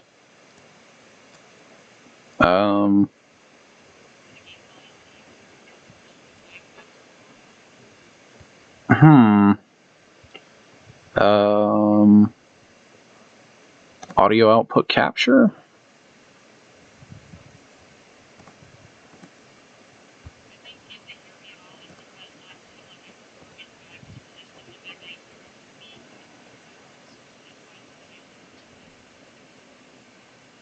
That is a distinct possibility.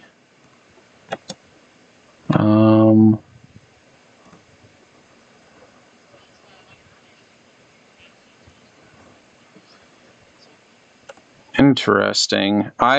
Because... Weird. Alright,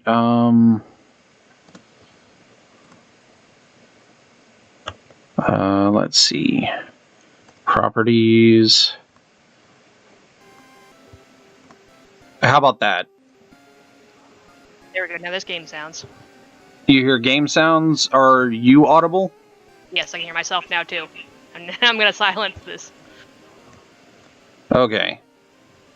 So, you guys, how is it? Too loud? Not loud enough? This entire time I thought there was game audio. So the majority of my stream today is definitely going to have been silence. That's fun. You hear everything now? Okay, so I think I fixed it.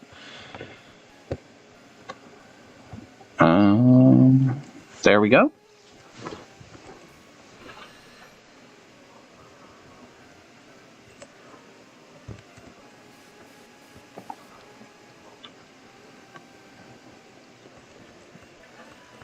Oh my goodness.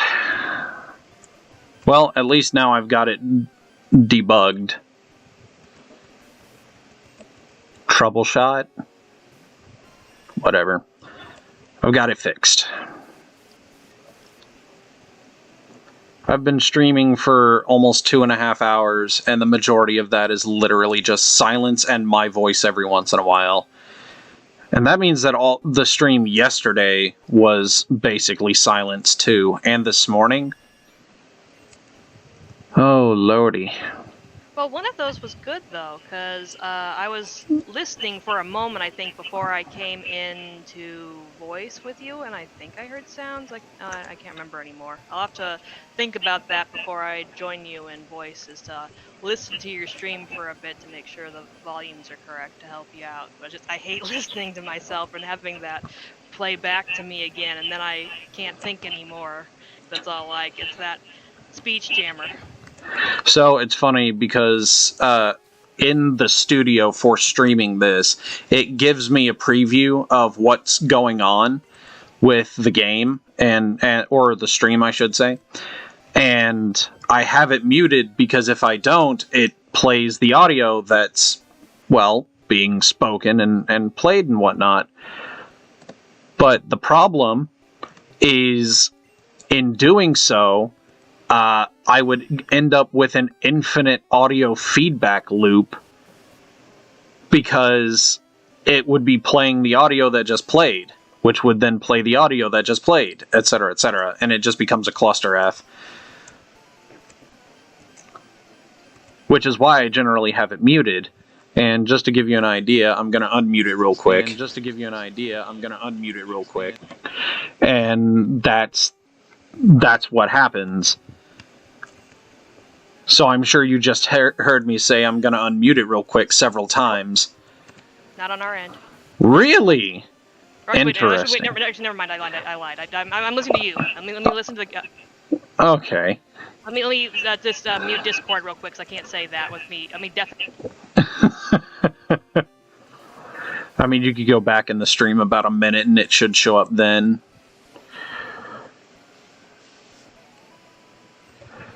Yeah, so I could listen for audio issues, but it would create an audio feedback loop into the stream, and I don't want that.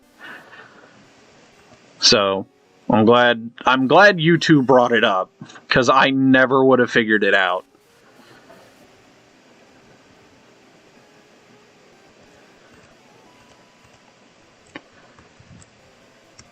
And someday soon, preferably before the end of the year, I plan on setting up a YouTube podcast broadcast with a few friends of mine after I get an AOE mic that I can use. They call it Blue something or other. That we would sit in the middle of the table and play or record audio with for normal, like, regular chat, and then also D&D live. So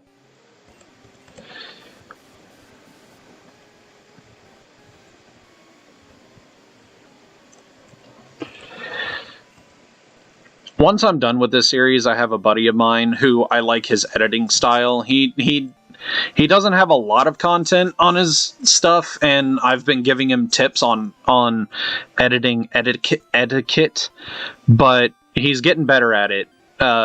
He goes by Gunetti on YouTube. Check him out if you haven't. He's really cool. But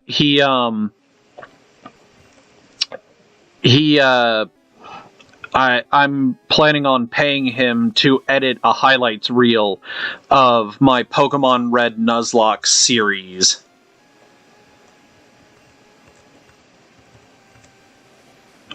Ow, don't hit me. Smack.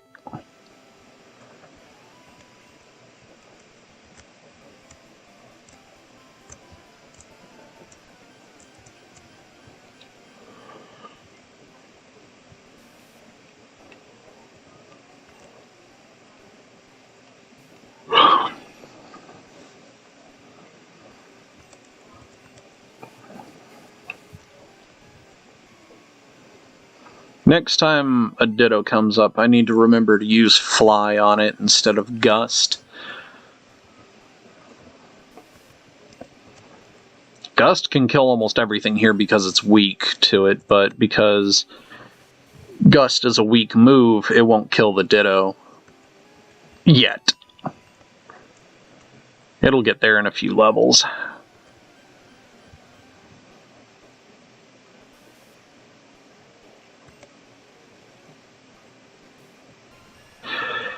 So, when it comes to being prepared for D&D, there's not a lot you can do. You can pre-make a character, but if it goes against the rules of the campaign, there was no point in doing it. So, one thing you want to... So, this is why a session 0 is so important to the campaign, because you can get the rules for the campaign out of the way, the do's, the don'ts, the things that are okay, the things that are not okay, stuff like that.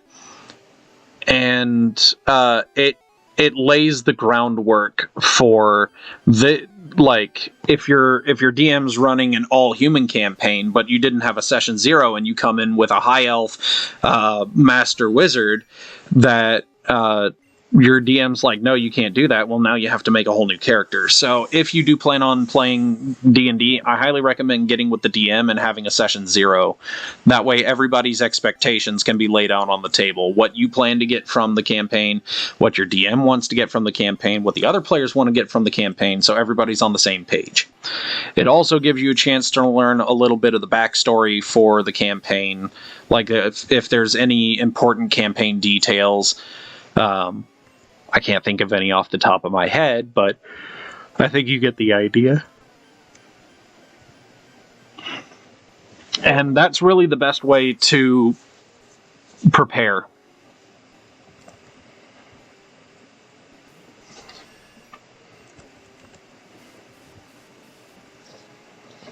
D&D is a very interesting game because it can help people learn things about themselves and others that they never knew. And believe it or not, if you play for long enough, it teaches you skills that you can use outside of D&D. As an example, a lot of people don't know D&D teaches statistics. It sounds weird when I phrase it that way, but when you think of it, it comes down to learning about the probability of certain actions and the probability of consequences of those actions. So as an example, I want to attack a goblin. Well, I have a +3 to hit, and a goblin's AC is 15, which means that I need a 12 or better in order to hit it.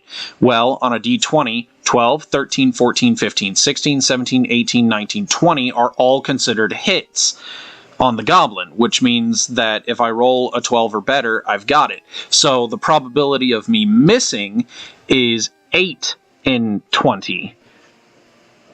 Which would be 4 in 10, which is 1 in 5, so 20%. So I have a 20% chance to miss. But I just did the math out loud for you so you could get an idea of what I'm talking about. But that's just one of the things that it teaches you. Organizational skills is another thing that it teaches you, although you have to have some modicum of knowledge on what organization is in the first place. But because of the way that the 5th edition character sheet is laid out, it has everything labeled in categories, and it has space for you to put them so you can kind of organize your, I would say thoughts, but items and stuff.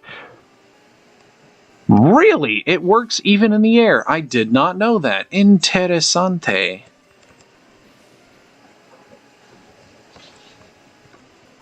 I might be in trouble. Never mind. Alright, I'm gonna go heal.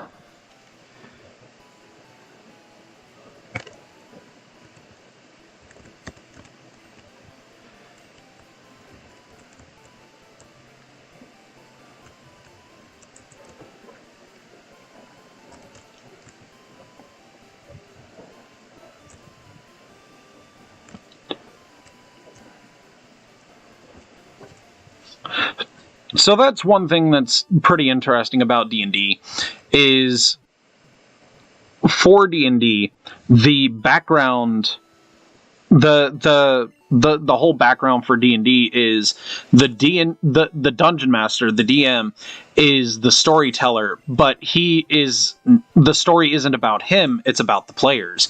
So the players are the main character in the dungeon master story. So this is something that a lot of people don't really think about, because they're like, oh, well, the DM's job is to attempt to kill the players, and the players have to survive, which really only accounts for 2, maybe 3 modules out of the entire repertoire of stories that are available for D&D. The DM's actual job is to make the players legends. It's their story, but the Dungeon Master is the framework behind the story. So all of the adventures and whatnot are you guys.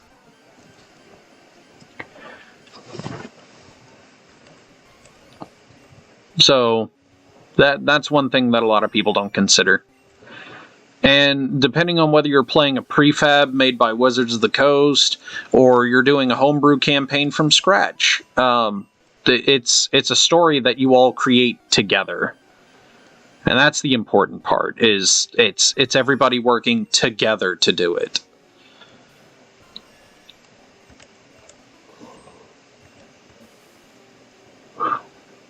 Really?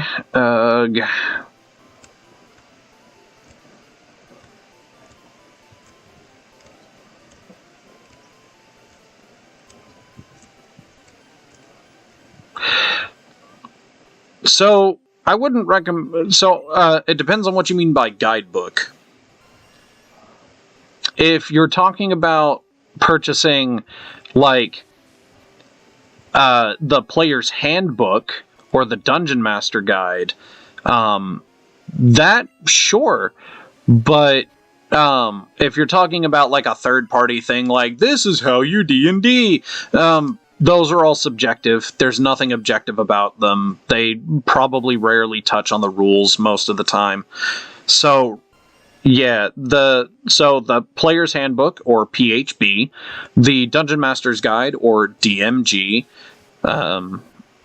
if you plan on being a Dungeon Master, the DMG and the Monster Manual, the Dungeon Master's Guide and the Monster Manual, are definitely two very important books to own.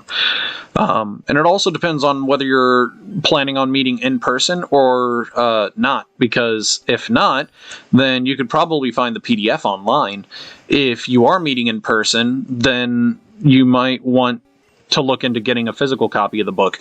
If you're meeting online, I know a lot of people like Roll20. The only reason I'm using it is because Zan and her husband, Sawsbucky, are basically footing the bill for that. So I'm at their behest running on Roll20. Because they wanted to run on Roll20, and I'm like, alright, I'm not super familiar with it, but I can do. So...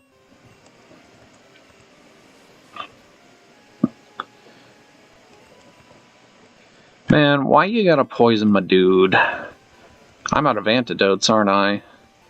I am. I have a full heal, but I don't want to use it.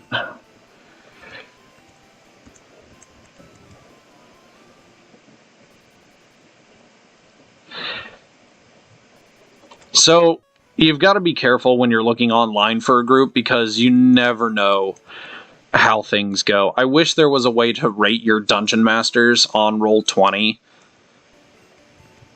because then you could see whether they were a good DM or not. Whoops.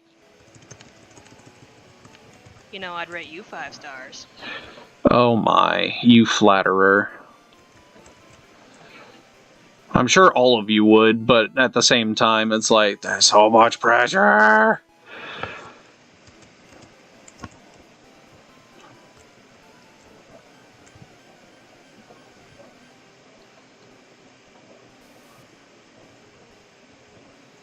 Yeah, like rate your professor kind of thing.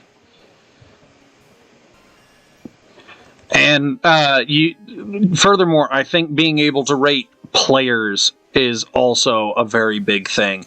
And that sounds weird, but there are some players who are like super mega bad. Like well, I guess I've already told the story, but since you haven't watched my previous episodes of Pokemon Red Nuzlocke, because you're new to this thing that I'm doing here, there was one person who I had known for years, and he was a friend of a friend who found me coincidentally, because the friend, I don't know if he wants me to use his name or not. What does he go by on here? Zenok. We'll call him Zenok, because that's the name he uses on his Discord.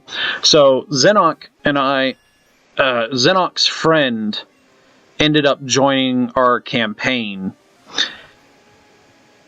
and Zenok was not going to he was not going to introduce him to the game because he didn't want to. But he found us, and so we started playing. And he had this holier than thou, better than you kind of nonsense going on. But we kind of pushed it aside because it wasn't super bad. But as the years dragged on, he got worse and worse.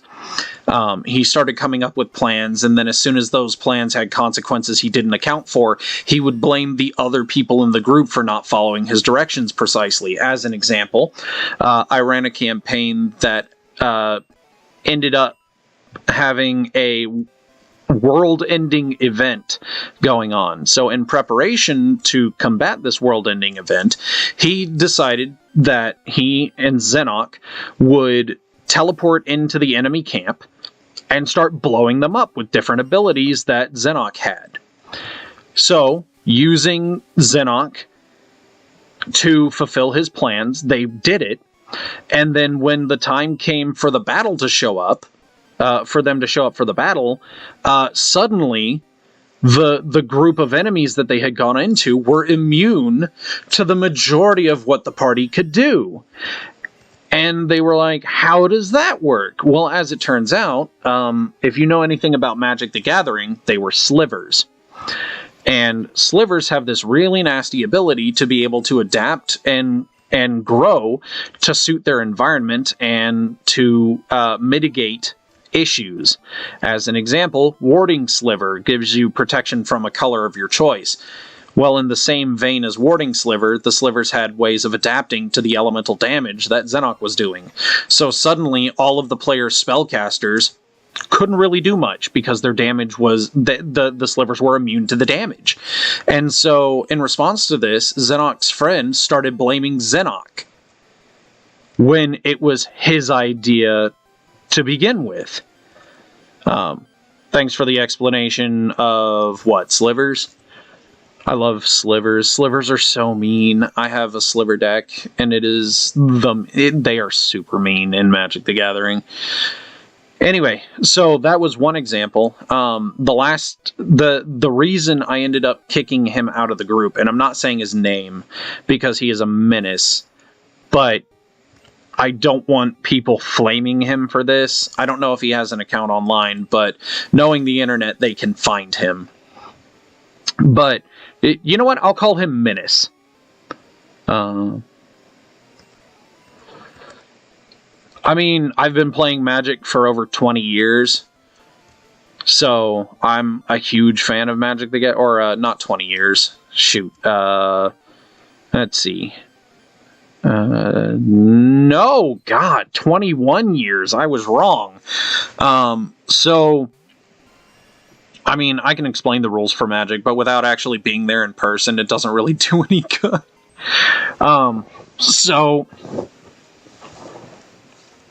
Menace ended up being a jerk. So I ended up being a co-DM on a campaign because one of my players wanted to be the DM for that campaign. And so, actually, on second thought, I'll be right back. I'm very sorry to anybody watching. Oh. Oh.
All right, I'm back. Sorry, I had to get my laundry done. Oh. Back. Ooh, lordy. Where was I? I think I was telling a story about Menace.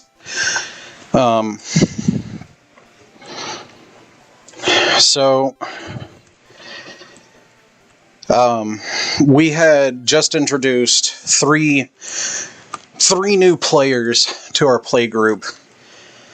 We had people coming and going all the time, but these three were like, hey, we're new to D&D. We want to play. You know, stuff like that. And we were like, yeah, okay, cool, you could join. And one of my players wanted to try being the DM for once. And I'm like, sure, let me try and shake this forever DM title.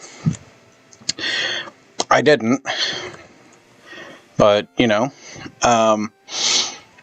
So, we started playing. Two of the people, known as, I will call the professors, they were a husband and wife who worked at the schools near local game shop. And one guy I will refer to as Moneybags. And the reason I will refer to him as that is because he had a different concept of money than most people. I showed him a game called Brave Frontier. I'm not sponsored by them either, and I stopped playing it a long time ago. But I introduced him to the game, and before he knew whether he would like it or not, he dropped $1,000 on it. And I was like, Moneybags, that's not okay. And he's like, it's fine. And I'm like, it's your money. I ain't gonna stop you from using your money, but like, my dude. Oh my god, hit him! Jesus, I hate double team. I need to kill, I need to just run from dittos. And the reason I bring them up is because Moneybags and the professors were new entirely to D&D. They had never played before, not even previous editions. And so, this being Pathfinder, which is essentially D&D 3.75, we were like, yeah, sure, we could get you into the game. And seeing as how I had been playing for so long, I knew how to whip up characters really quick. So I helped them make characters that they were comfortable with, which is pretty easy for me nowadays, as long as I know the rules by which they are playing, which, since I was one of the people helping make the rules because I was co-DM at the time, I was able to help them make their characters relatively quickly, and we got started. Menace made a character with abilities that were broken and stupid, and if I was the actual DM, I would have shot down the majority of what his character had and did. I wasn't. Stupid. No, I'm not fighting you. I am not dealing with you. So,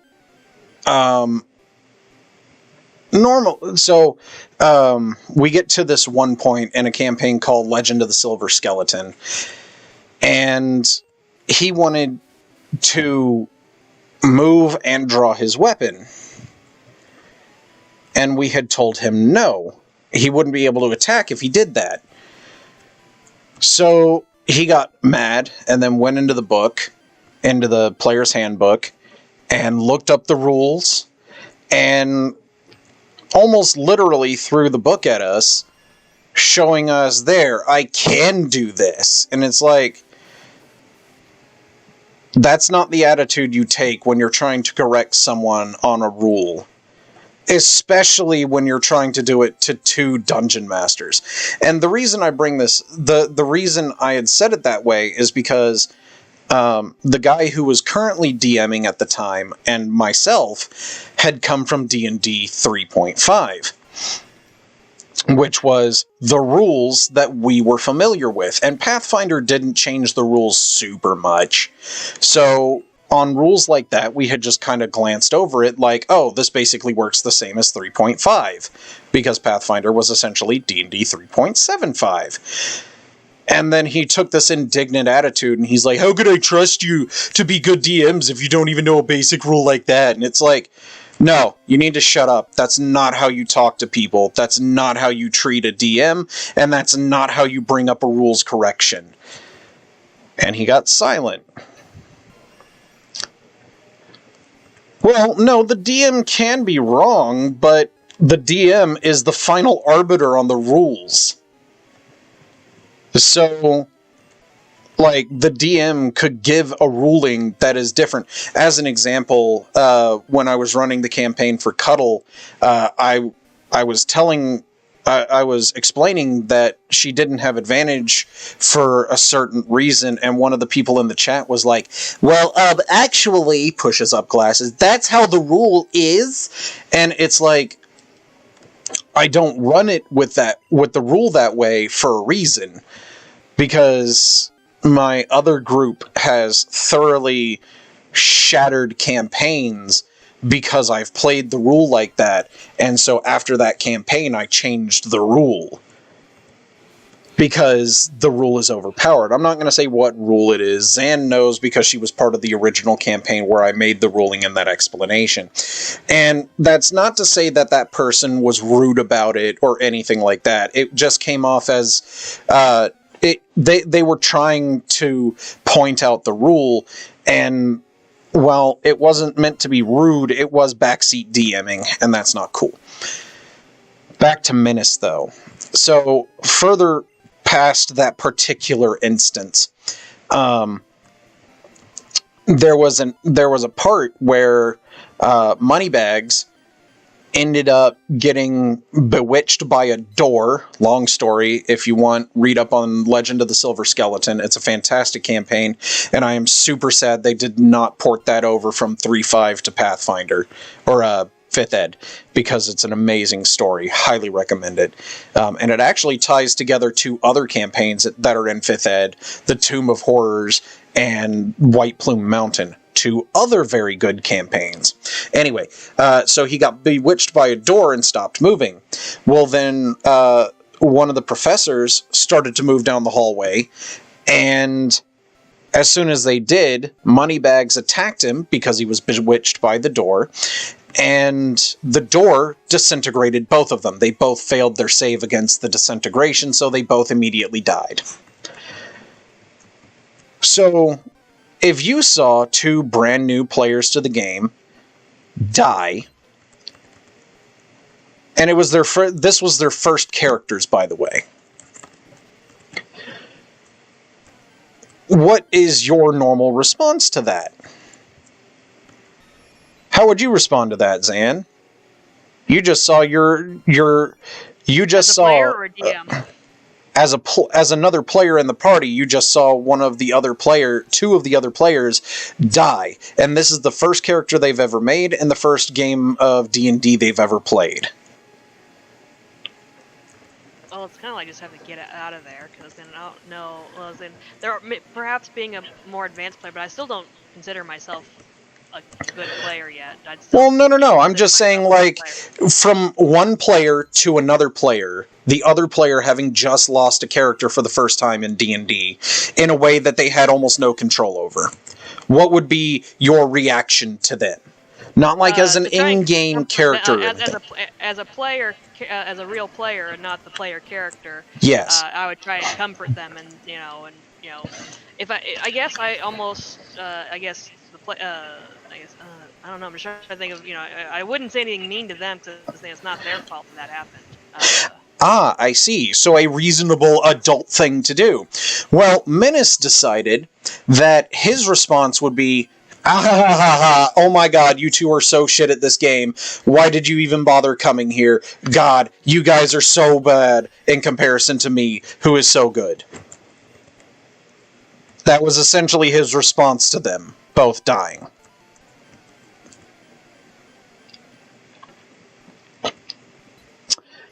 As I'm sure you can imagine, that's not cool. Yes, as the player who lost the character, you would try and figure out what you could do differently. In this case, it was just a bad roll of the dice. But what he did was unacceptable. So we played through the rest of the session. There wasn't much more after that. I had put my character on autopilot, letting the DM control him while I helped Moneybags and one of the professors roll up their new characters. And then after the session, I pulled DM aside and I was like, hey man, you agree with me that that wasn't cool, right? And he's like, yeah.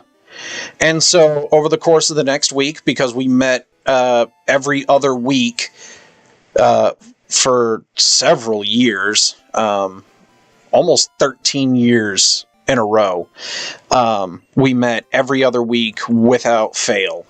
It was absolutely fantastic, in my opinion. But anyway, so over the course of the next 2 weeks, I talked to all of the other players except Menace. And the last person that I talked to was Zenok about it. And the reason is because he was friends with Menace before the game had begun. And I talked to him and I'm like, you agreed that that was unacceptable behavior? Yeah. So if he wants you to back him up, you're not going to, are you? No. All right, I got your word on this. No, he can't keep getting away with this. So we waited. And the reason we did this was petty revenge, if I'm being completely honest. And you may be wondering how. So Menace used to have a vehicle that was actually bought for him by Zenok and Zenok's mother. Well, as it turns out, when that vehicle got a problem that needed, I think it was like $1,000 to fix, instead of sucking it up, saving up, and paying for the $1,000 fix, instead of doing all that, he sold the car for $100. Which was way undervalued, but hey, it was his car. Well, as it turns out, because of that particular move, he had to take the bus everywhere. Which means that he also had to pay the bus to go from his house to local hobby shop, where we met to play this game. So we waited until he got there, sat down, set up. I pulled the DM aside and I was like, so we're doing this, right? And he said, yes. And I'm like, all right. And so he's in there like, oh man, I can't wait to get this going. I'm going to be doing so much cool stuff. And I'm like, no. Okay, so before we begin, Menace, you're out. Your attitude is unacceptable. The way you behaved last session was absolutely not the way that we agree that a person should conduct themselves. Oh no, in roleplay he was just as bad as he was in real life. His real life attitude was just as bad as his roleplay. It was deplorable.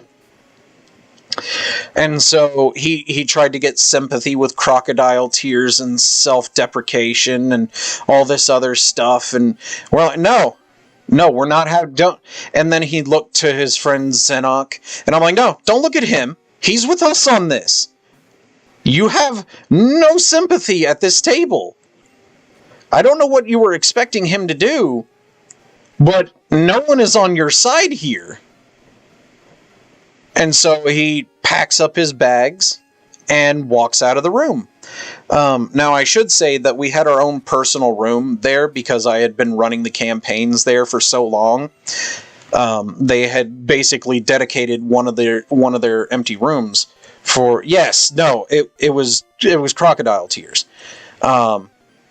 And so what he had done after that session was he went down into the games room proper, because we were in an upstairs room, and it was hilarious because he went to the games manager at the time, who I was also friends with, and he went, "Games manager, am I a bad person?" And the games manager, bless his heart, he handled it so well. He's, "No, Menace, you're not a bad person." And then Menace had a little pity party down in the games room proper while we conducted D&D for the rest of the night. And it was really funny because after we were done, Menace walks up to Zenok and he's like, "Well, since you've been so mean to me today, would you at least take me home?" And, I mean, as one last favor, Zenok brought him home, which was really funny because a couple of weeks later, I essentially helped coach Zenok through what is essentially a breakup session. Like, they weren't dating, but they had been friends for so long. They essentially were, super close. And so Zenok didn't know how to break off a relationship with someone he had been friends with for, I think he had mentioned it was like a decade or something at this point. And so I basically walked him through. It was relationship advice. I was a relationship counselor. That's essentially what it was.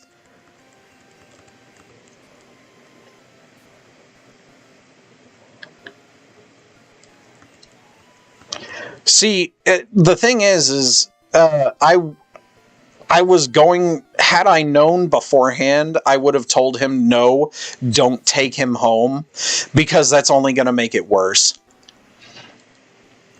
So eventually, I ended up playing relationship counselor between him and, at the time, a 35-year-old baby. That's essentially, and don't get me wrong, it wasn't that he did. The relationship that Zenok had with Menace was absolutely an abusive relationship. Like, if they were dating, I would consider it an abusive relationship. Yeah, he was 35 at the time, and this is close to, when was this? Maybe 10 years ago? Yeah, no, he was the second oldest person in our play group. The youngest was, at the time, 14, I want to say. But yeah, no, Menace was absolutely in an abusive relationship with Zenok. And it wasn't like they were dating or anything, but you don't have to be, and this is just good advice in any event. Like, for anybody who watches this as a VOD, just know that relationships are a two-way street, and you can't, if you feel that you aren't being respected in the relationship, or you aren't getting any emotional support from the relationship, talk to someone about it, because it is more than likely an abusive relationship. And in this case, it absolutely was. It was completely take. Nothing more, nothing less with Menace. And it's disgusting what he was doing. He was guilt tripping, he was coercing, he was threatening, and like at multiple occasions, I was there for only one of them, he apparently had threatened suicide for Zenok wanting to not hang out. And that's not okay. If anybody is using the threat of suicide to keep you there, that is an abusive relationship. I don't care if they do or not. Don't get me wrong, it's tragic, but that's a permanent solution to a temporary problem, and they are using that to guilt trip you into keeping you in this abusive relationship, and that is not okay. And that is exactly how it was with Menace and Zenok. And again, you don't have to be dating in order for there to be an abusive relationship between you and another person. And so that is essentially, I had to explain, and the thing is I don't want to call myself an expert, but I had, during my early college years, studied psychology, so I know how to guide someone through that kind of relationship, and it wasn't easy. He had known the dude for a very long time, but I basically had to explain to him, and I broke it down and explained to him how it was an abusive relationship, and he's like, but we're not dating, and it doesn't matter, he's being abusive to you. All of the coercion, all of the problems, all of the blame, all of it. It was terrible. And the thing is he did try it on other people, but when he tried it on the other people that I was around, I wasn't having it. And that was another reason we kicked him out of the group, is because of his behavior towards others. And we also kicked him out because he was a dirty, dirty cheater. And not just in D&D, which, again, why would you cheat in D&D? The point of D&D is to have fun with your friends, to cooperate, and let the dice land where they may. That's what half the fun is. But no, in the entire, I think it was 7 years I knew him, he never once rolled less than a 10.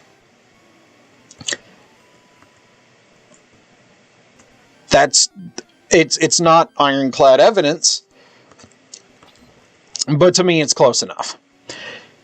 So, what ended up happening was they stopped, and if I remember correctly, there were problems where Menace had several electronic devices that Zenok had lent him. And so getting that back, I don't remember how that happened, but yeah, if, like, I would hate to imagine where those two would be now if I hadn't, if my attention hadn't been brought to this, to that, I should say. I'd hate to know where Zenok would be now, because Zenok is genuinely an amazing person. He's a very nice guy, and I consider him one of my best friends. I haven't seen him in a long time, and dude, if you ever see this, I hope you're doing well, because I know he's had it pretty rough, but I think he was getting a biochemist degree or something like that, pharmaceutical degree or something. I can't remember exactly what it is, but when he gets that, he's going to be doing fabulous in whatever job he gets. So I hope that goes well for you, bud. But yeah, that's essentially the story of me having to kick out a person from, well, I say me, us, we as a group agreed that wasn't okay, and we kicked out the Menace. Unfortunately, a few weeks after that, the professors had to stop coming because they ended up getting transferred from one school to another. And again, I'm not naming names or locations or anything, but they ended up having to quit, and I hated the fact that one of their last sessions ended on such a downer note, you know? Whew, lad, that was... I haven't told that story in a while. At least not to that degree.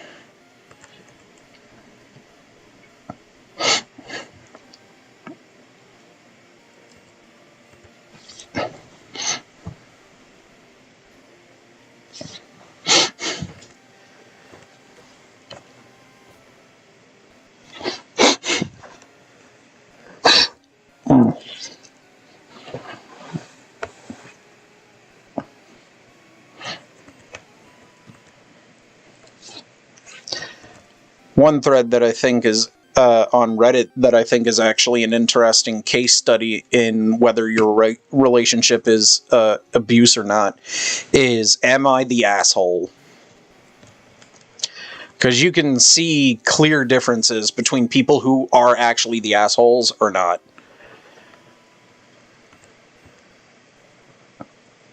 Yeah, I like seeing that subreddit. I just heard one story earlier today. I don't know how new or old it is, but someone was reading it in a video in the background while I was doing things, and he was talking about how he wanted a Star Wars themed wedding and his wife absolutely did not. And he tried to compromise because his family is paying for half and her family is paying for half. So, and she's like, no, absolutely no Star Wars whatsoever. But he's like, I mean, I'm paying for half. Am I the asshole for wanting at least some Star Wars in my wedding? And if she still said no, I would say, no, you're not the asshole. Because if you're splitting the wedding equally, obviously. Also, you said you really want to get into a group of some sort. I'd be very careful about that.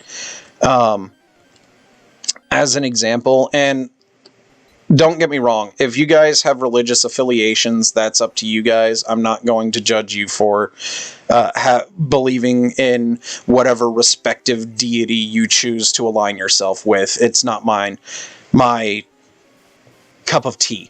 However, I will say that any in-group could be considered a cult in some way, shape, or form. So just, like, they can turn into an abusive relationship real quick. So it's better to get to know them superficially before you start delving in.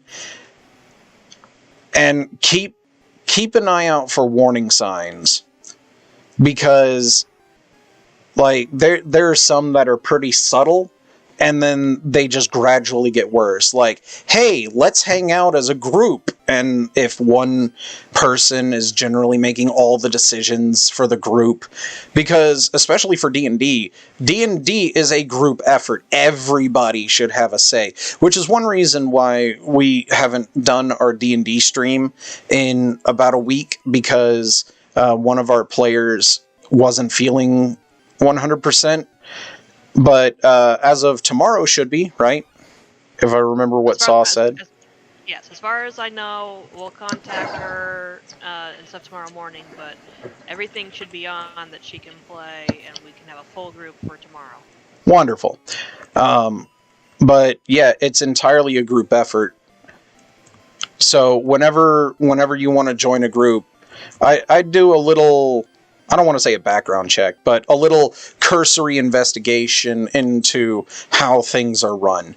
Because if it looks like one person is running the whole thing, it's probably not good. Or there could just be that one asshole. Which, I mean, I try to keep my stream PG, but at this point, I'm worked up.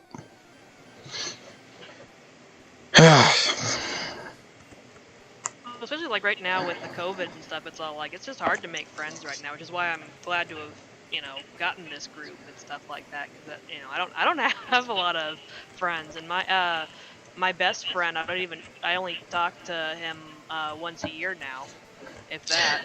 Yeah, I've got a few friends who I rarely get to talk to. In fact, that guy who came in earlier, I haven't been able to talk to him face to face in years. I've chatted with him on Discord maybe once or twice a year if I'm lucky, but I mean, that's just the army for you.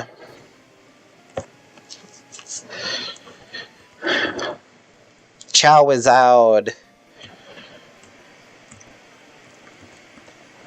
You know what? I was just reminded of something absolutely hysterical. The Honest trailers.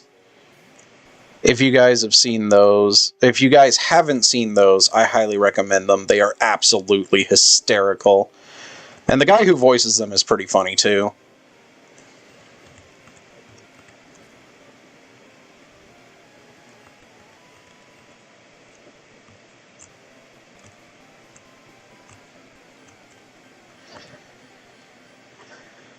Oh my goodness. Today was payday, so I ended up going and getting almost $200 in groceries.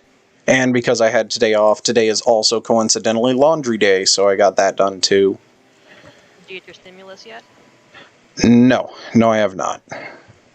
I got my stimulus today. I got a letter saying that I'm eligible for it, but that was a while ago. Yeah, I heard some people have already got it yesterday. Some people are getting it today. Apparently, they're supposed to get it over the course of the next week. So, we'll see. Oh no, he turned into my Charizard.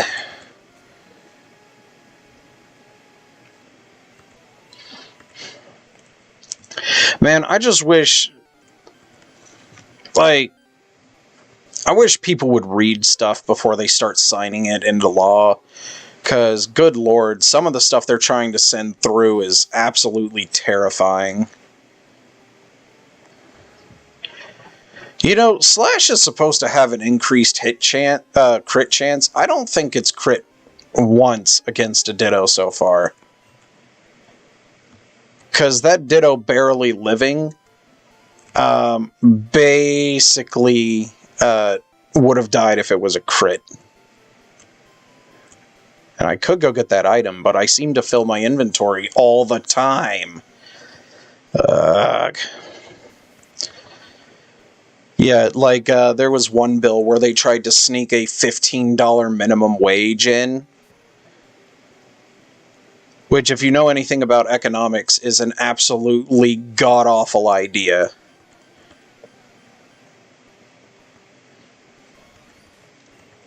Like, that would absolutely destroy mom-and-pop shops.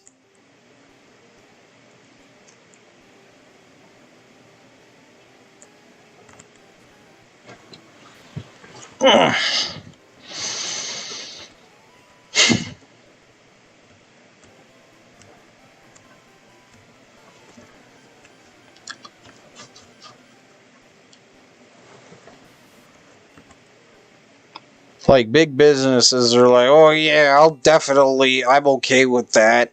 I'm okay with the big $15 minimum wage.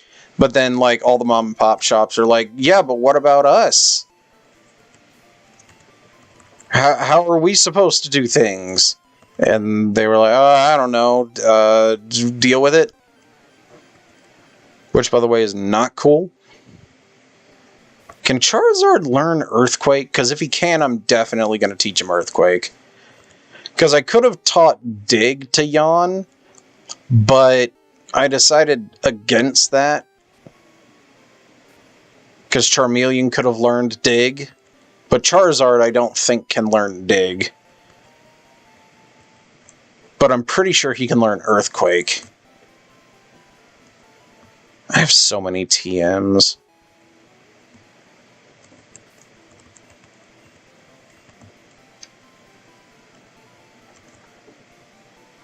Because if he can learn Earthquake, I'll teach over Counter. Because I've only used Counter like once or twice, and it hasn't been super helpful either time.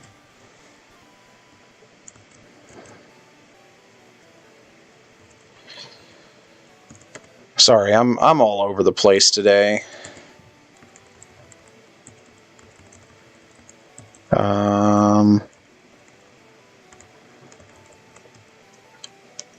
Is it this one?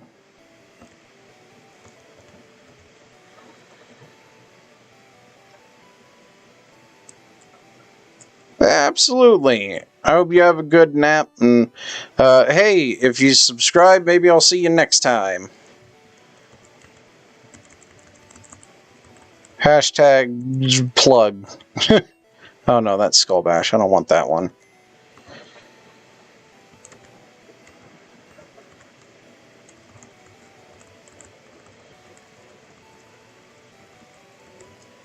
Is it this one?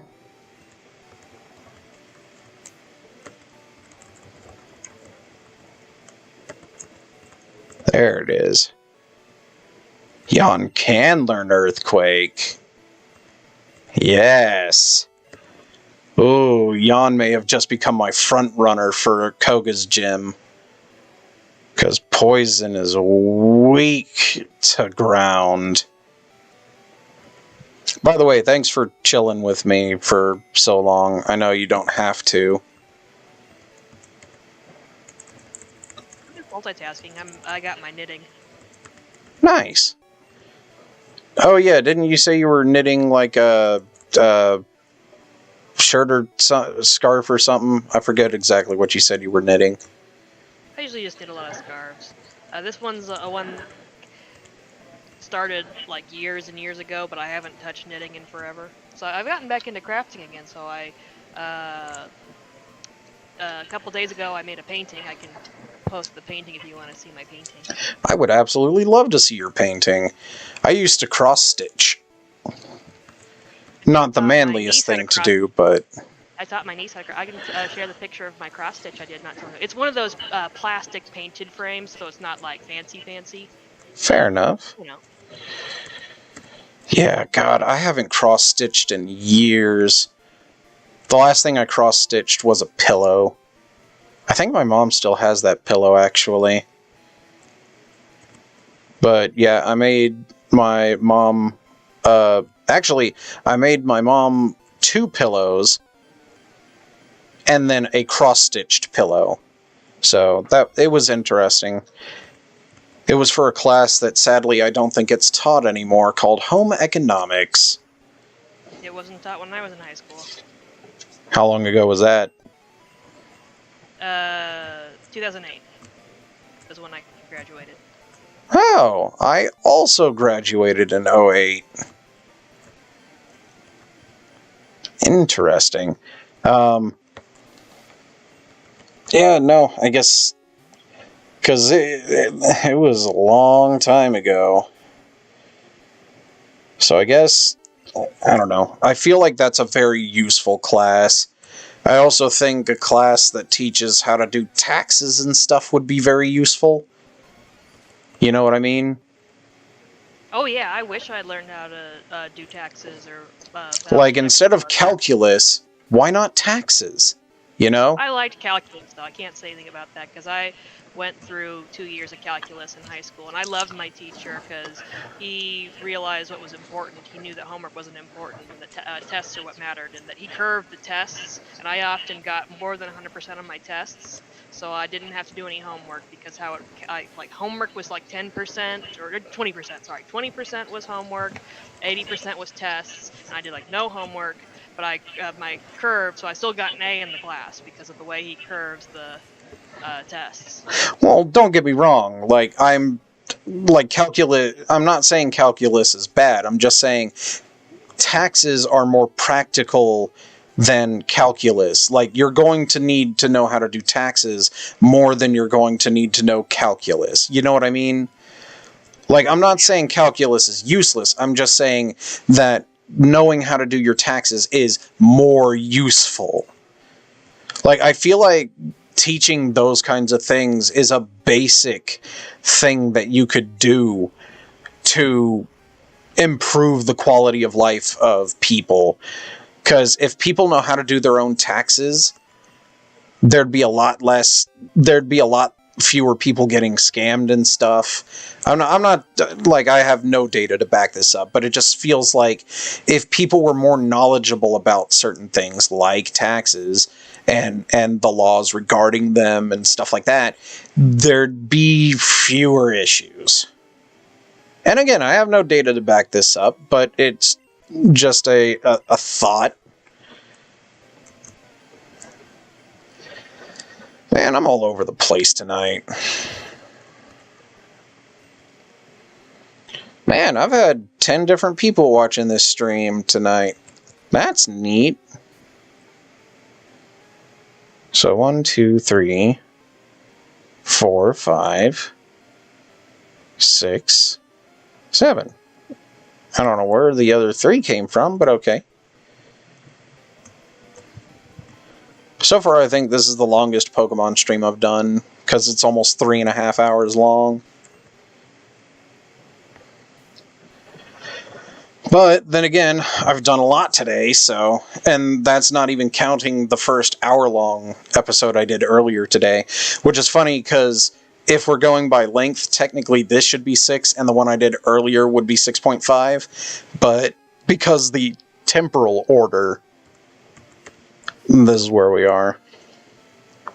By the way, how's the quality of the video? Like, is it... Huh? Oh. Okay.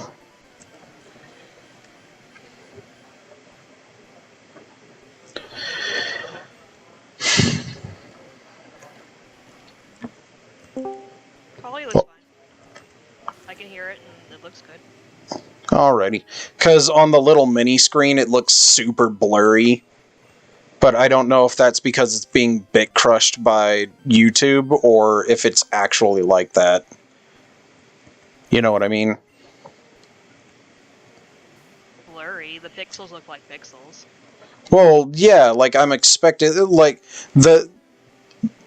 on my screen, it looks like someone took a smudge tool to the video. So I wasn't sure if that was because YouTube bit crushed the video in this tiny little player it has in the top left-hand corner of my screen, or because the video is actually like garbage tier quality. Which, I mean, I'm not expecting like cinematic quality video from a free streaming software on YouTube, but like, I'd like it to look presentable, you know what I mean? Anyway. You have your settings at for your resolution, because I'm at 480, and it's saying, to me it looks like if I was going to play the game, you know, it doesn't look smudged. Okay, so it does. It at least looks presentable. I wanted to stream it in high def, but then I remembered, what's the point? It's an 8-bit game.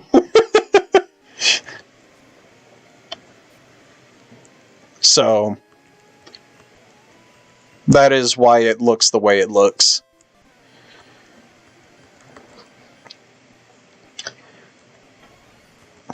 So who's your favorite Pokemon?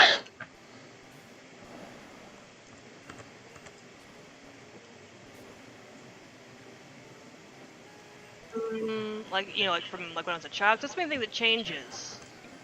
Because I would say, like, as a child, because my first game was Red, and I had a Charizard, and I didn't know how cutting through trees worked at first.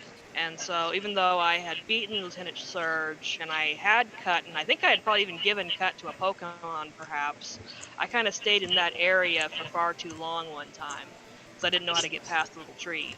And so I grinded my, you know, Charmeleon into a Charizard just in that area, and then I didn't need any other Pokemon the rest of the game. I just killed everything with my Charizard. That's fair. Charizard's a cool Pokemon. My first Pokemon game was actually Blue version. My brother had Red, and my favorite starter was Squirtle. But Charizard was cool. I think my favorite Pokemon in Generation 1, though, was Persian. Because I am a huge fan of cats, if you couldn't tell by my avatar for YouTube and or Discord. Hey, on level 40. Jerry, you're the last one, bud. So let's go ahead and save. Someone sent me a thing. Oh, that's pretty.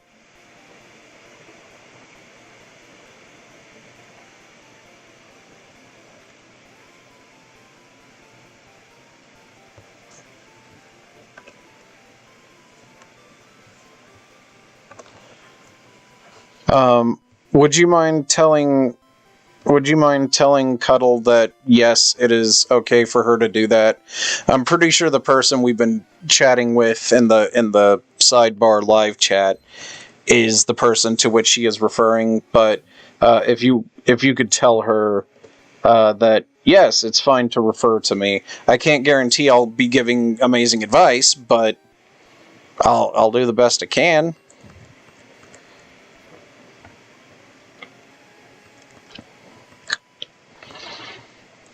There are other games that I plan on streaming at some point. Several of my friends want me to get into Monster Hunter, which I have the game, I've downloaded, I've gone through a little bit of the tutorial.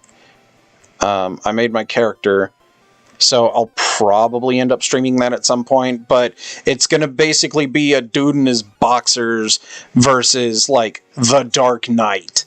Because they are all super far ahead of me and super strong and all this other stuff. Meanwhile, I'm over here with the basic gear. I don't know. We'll see. Another game that I want to stream is Guild Wars 2, because Guild Wars 2 is awesome. It's my favorite RPG, I think. Well, no, Pokemon's my favorite RPG. Guild Wars 2 would be a very, very, very close second. Oh no, it sucked some of my health out. Whatever shall I do?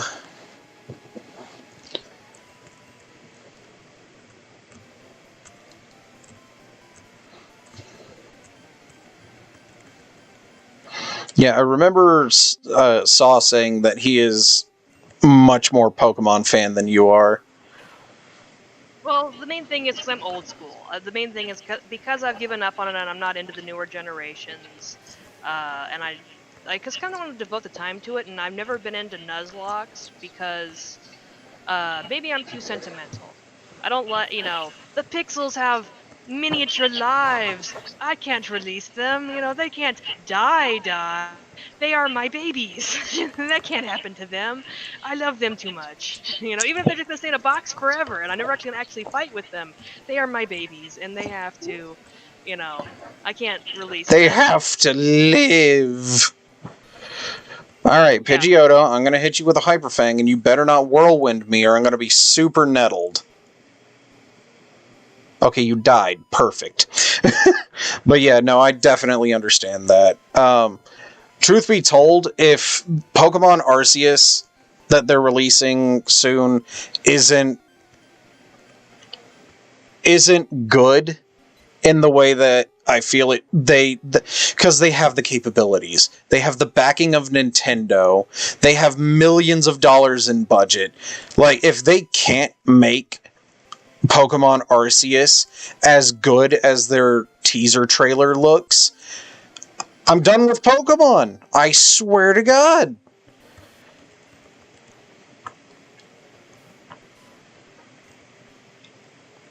Yeah, it looks really good.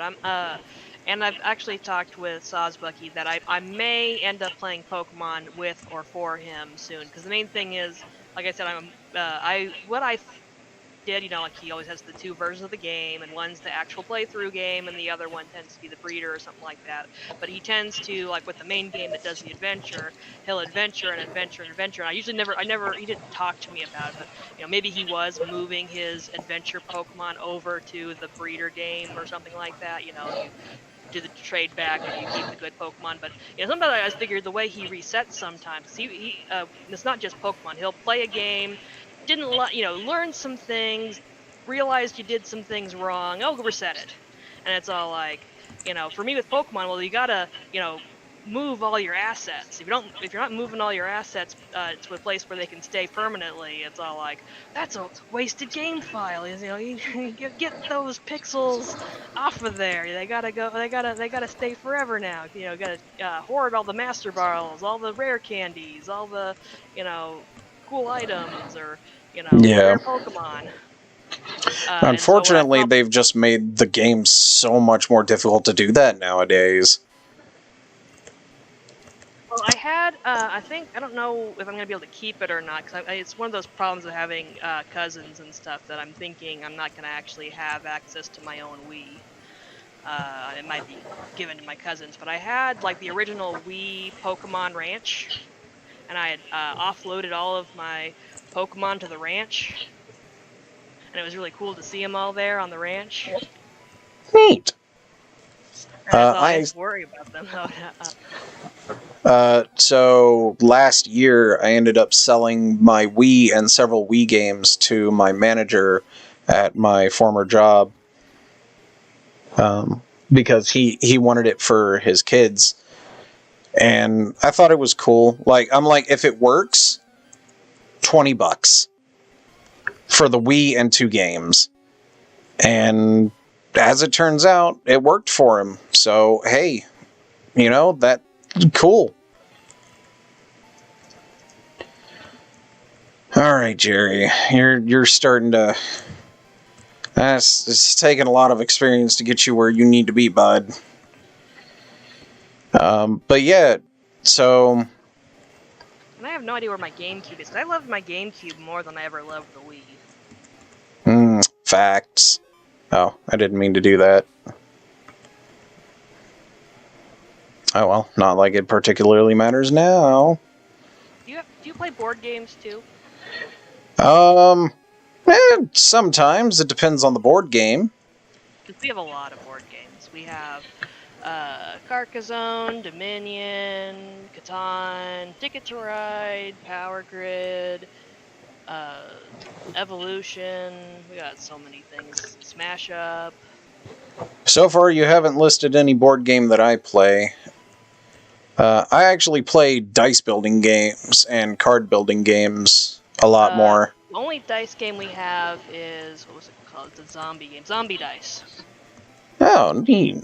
I haven't played that in a while. So when I say dice building games, I'm referring to a very specific game. It's called Quarriors, the game of uber strategic hexahedron monster combat mayhem. Hashtag not sponsored. But it's a really, really fun game. And yes, that is the full title of the game. And yes, you have to say it every time. It's like a pimp named Slickback. You gotta say the whole thing. But yeah. So, Quarriors, the game of uber strategic hexahedron monster combat mayhem, is a dice building game where you and a bunch of players are vying to move yourselves up in the world by gaining points, by purchasing and culling, or removing, dice. And so you're trying to build the best dice pool you can with the resources available, while also using your resources to potentially screw over your opponents.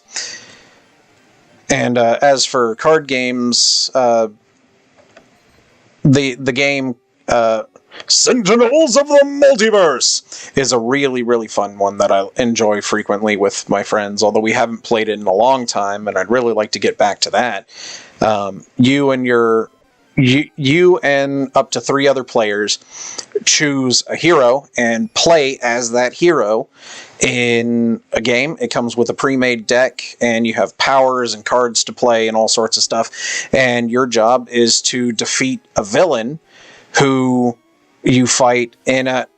No! You curse, you Pidgeotto!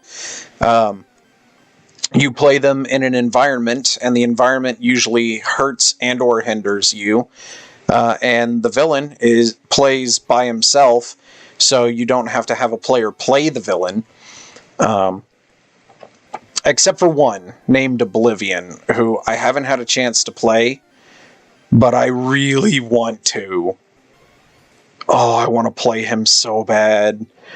Because he's supposed to be the equivalent of, like, Thanos and Darkseid combined. Like, that's how powerful he supposedly is. But, I haven't had a chance to play him. I did get him, but we haven't played Sentinels of the Multiverse since then, so, you know.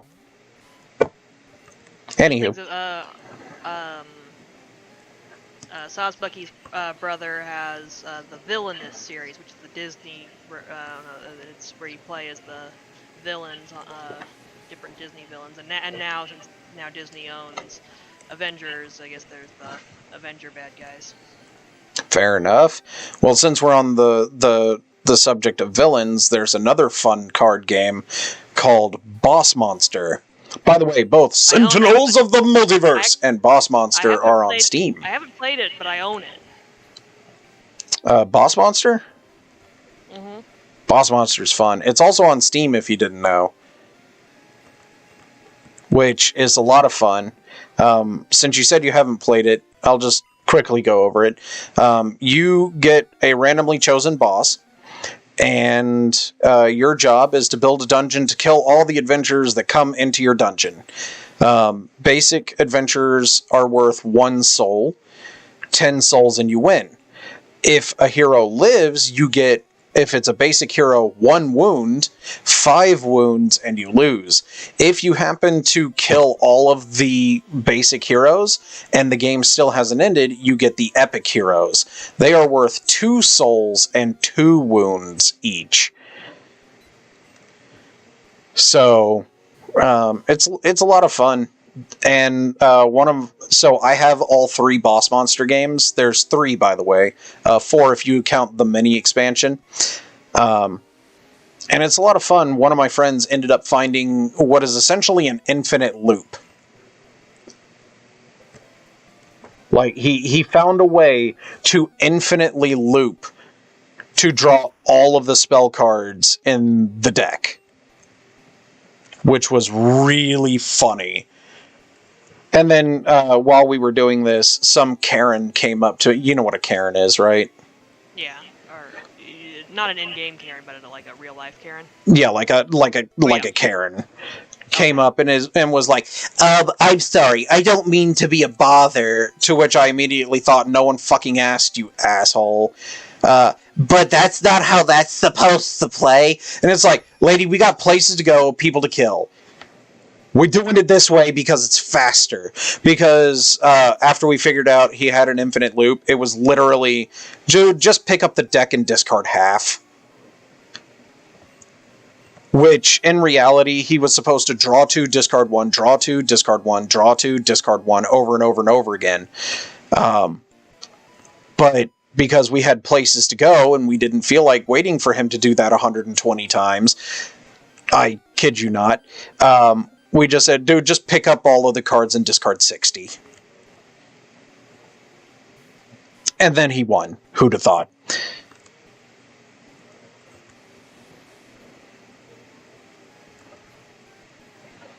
But yeah, no, that was a little mini Karen episode. Because they were like, well, actually, this is how it's supposed to go. And it's like, we already know. We have agreed to do it this way because it's faster. No one asked you, go away. Which, that happened at a closer local game store. And unfortunately, that place is now closed, because it was actually a halfway decent place to go and hang out. It was actually within walking distance of my house, which was really cool. But then the owner's like, and we're moving to Carrollton. And from what I've heard, he still hasn't opened his store, which makes me super sad. Level 38, finally. Jesus, Jerry, why do you take so much experience? Do do do do do do do do do do.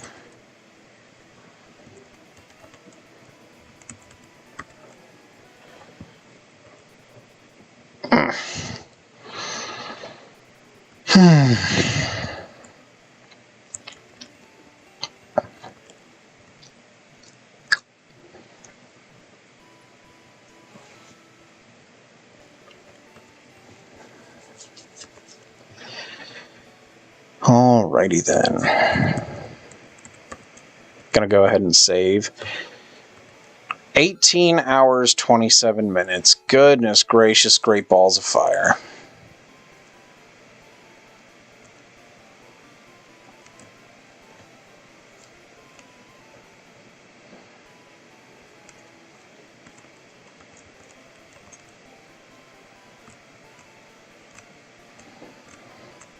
God, they would have completed like 12 or 13 Pokemon Red speed runs by this point.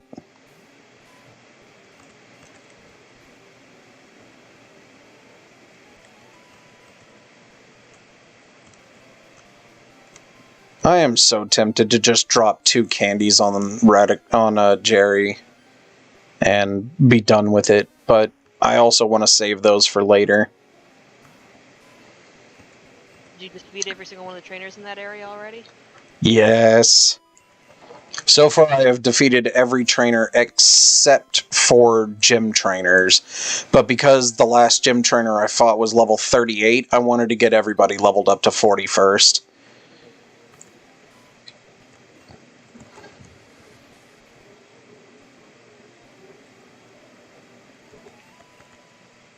Jerry's pretty strong. But I think Charizard is going to be my front runner for the gym. Cause Finish goodness, off the Fighting Dojo, either the one that I've you already finished them off. I have obtained revenge. That's what I was gonna ask if you had your revenge. I did. I got my revenge. And to add insult to injury, I did not choose Hitmonlee or Hitmonchan. I have chosen neither of them yet. I could go back and grab Lapras if I wanted to, and that would be my encounter for Saffron. But we'll see.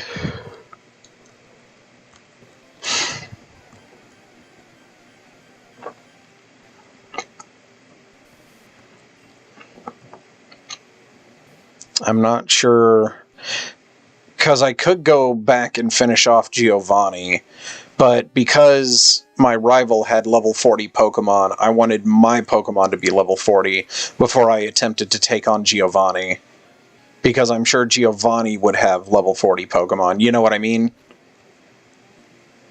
Yeah. Don't want to lose anybody. No, I don't. I've already lost too many.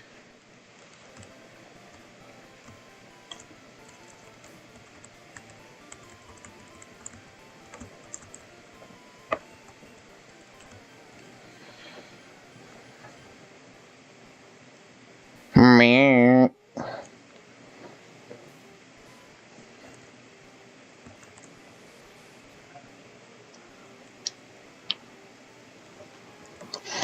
No, don't put me to sleep. Stop putting me to sleep.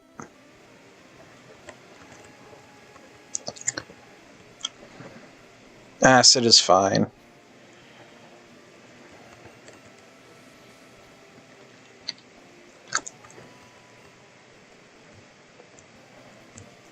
If Jerry levels up one more time, I think he'll be able to KO Oddish in one quick attack.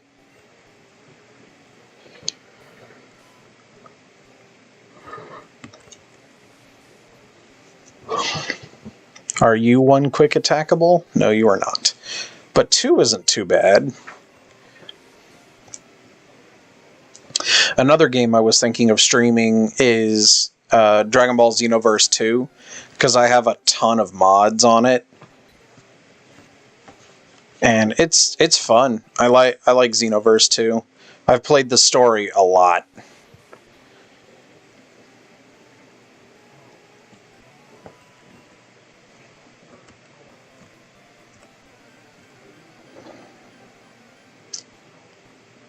I wonder who the other person is who's watching.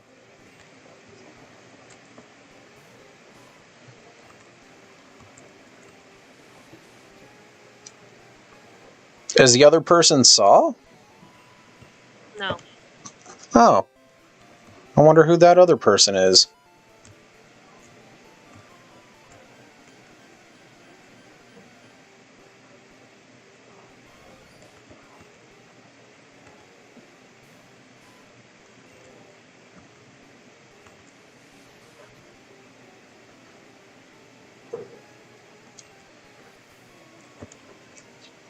Goodness, that was a big hit.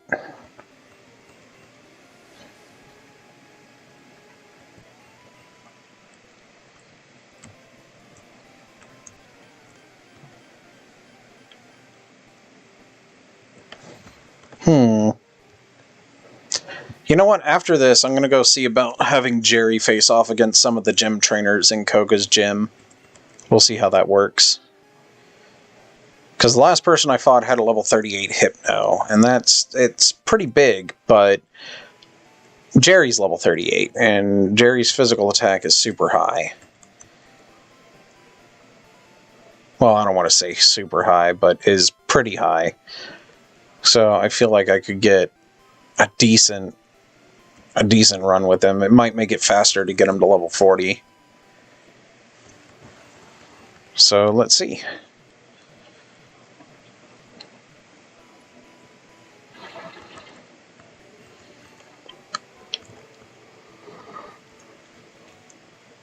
Oh, goodness. Alright. Alright, so I beat you. Your turn. I wanted to become a ninja, so I joined this gym. Wow, I didn't know joining gyms could make you a ninja. Shoot, maybe I should start going back to the gym.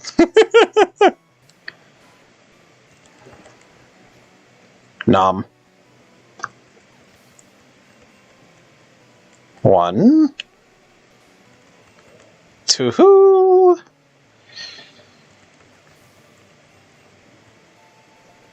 Level 39, that certainly went faster than grinding on Wild.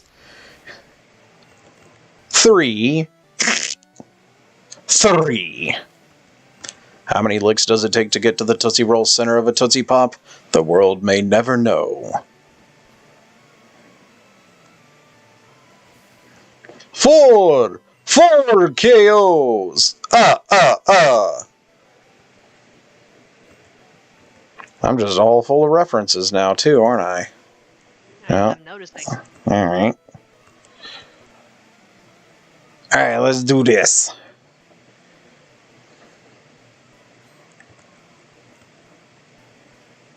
I love how that guy has a lollipop and a whip. Nom. Or is it supposed to be a paddle and a whip? From what I remember, it was the design note said it's a lollipop, like, carrot and stick, except lollipop instead of carrot.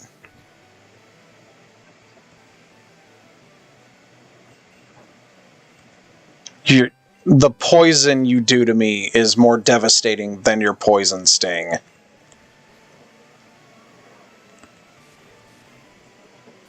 Yeah, the poison does 6 damage, where the poison sting does 5. That's funny. Another Arbok. Hyper Fang. Eat that snake. Arbok flinched. Okay. Yeet.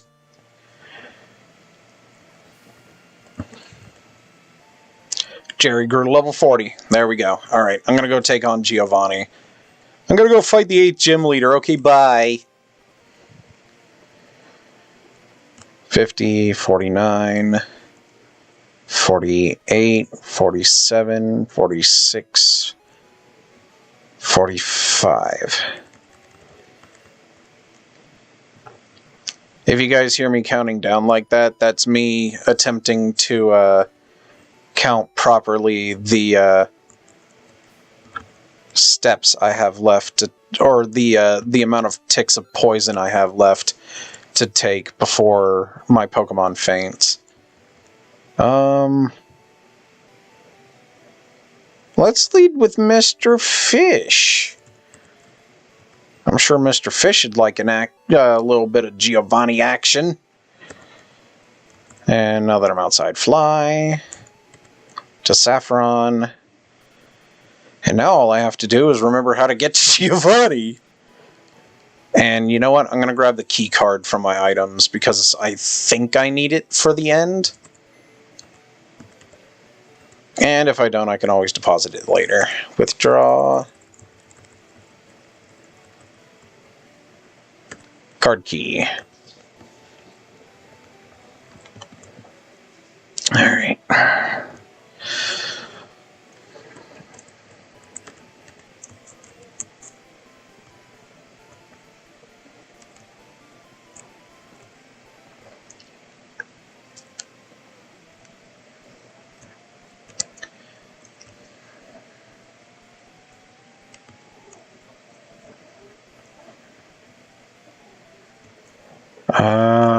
Let's see. I think it's 7th floor I need to go to.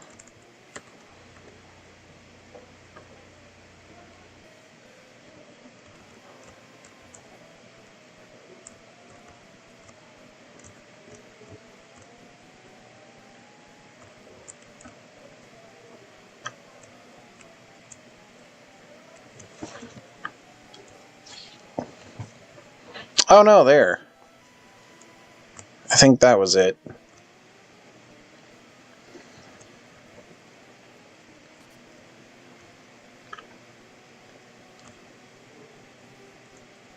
Nope, okay.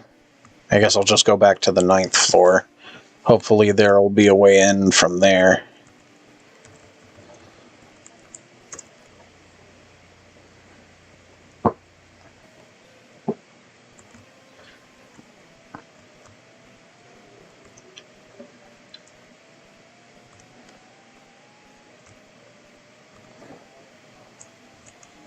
Hi, nice lady. Thank you for letting me nap here.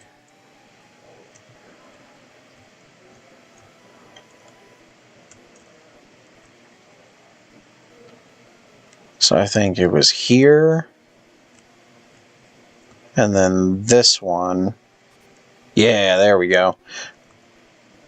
My party doesn't have a space, so he won't be able to give that to me.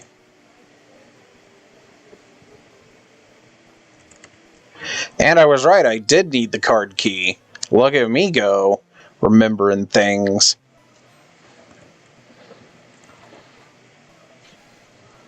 Cubone Bone. Mr. Fish. Surf.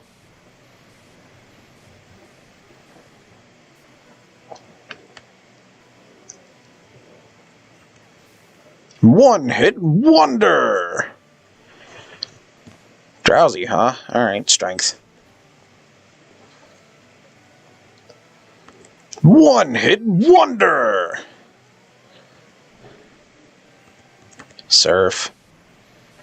Alright, the first story fight in a while, huh? Let's do this. One-hit wonder! Don't, please. Nope, doing it anyway. Bingo! Card key opened the door. Save.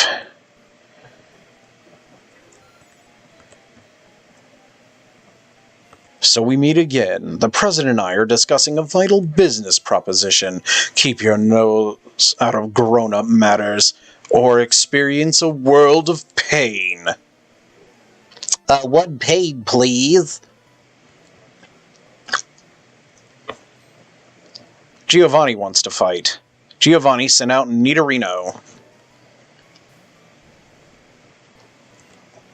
Mr. Fish used Strength. It's a level 37 Nidorino, counterattacks with a Horn attack. Only does, what is that, 14 damage? Don't care, Strength. And there goes the Nidorino. One down. And I haven't even had Mr. Fish do anything important yet. You know what? Let's double team. Mr. Fish used double team. The enemy Kangaskhan counters with a guard spec. I'm going to put up another double team just in case. That also raises my stats a bit, which is good. I'm going to go in for a strength on this. Should do a decent amount of damage, level 35. It manages to take it pretty well, but another one is going to finish it off. Alright. Mr. Fish hasn't grown a level yet, so his stats haven't reset, so I'm going to use a Surf. That's going to one-shot this Rhyhorn, more than likely, double weak, and it's got Stab, so that's times 6 damage. Still didn't grow a level, but Giovanni ends it with his Nidoqueen. She is ground, so I'm going to use Surf, which should do times 3 damage. She's one level higher than Mr. Fish, but that shouldn't be an issue. She managed to live. She used Poison Sting and Miss, so you know what? I'm going to finish her off with an Ice Beam. Which is also super effective. Good game. Now Mr. Fish grows the level, but since the fight is over, it doesn't matter. I will not be teaching Mr. Fish Hydro Pump, because Surf is useful in and out of battle. Blast it all! You've ruined our plans for Sylph, but Team Rocket will never fall. Voss, never forget that all Pokémon exist for Team Rocket. I must go, but I shall return. Okay, that's cool and all, but I gotta go get a basketball, okay? Thank you for saving Sylph. I will never forget you saved us in our moment of peril. I have to thank you in some way. Because I am rich, I can give you anything.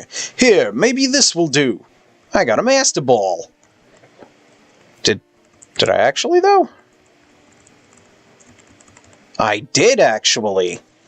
Okay, where's a Bidoof? Save.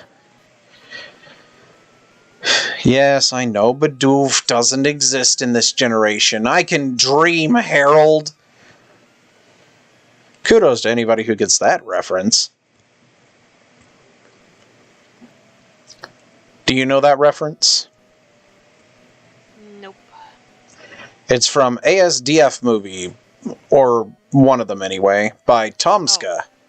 Well, I know that. I guess I just don't remember all the Astiff movies. Yes. Alright, so that's Sylph done. Let's go ahead and swap Yawn to the front, and then Steven will fly me to Fuchsia City. Although I feel like it should have been called Magenta. Am I right?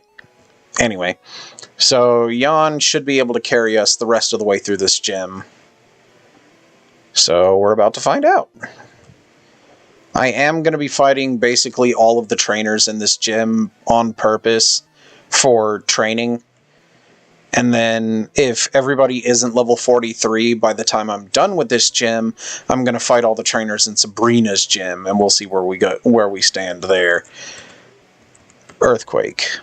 Because Earthquake is 100/100 in this generation. I don't know if it's still 100 in later generations, but goodness gracious, Great Balls of Fire does it do good damage. Now, if it were on a ground type, like say a Diglett that I didn't KO earlier in the run and missed the opportunity to catch, he'd probably be much better. Okay, well I guess I'll just Earthquake. If this KOs you, then that means I don't take the poison damage. Really? I'm impressed. But that's what I have Ember for.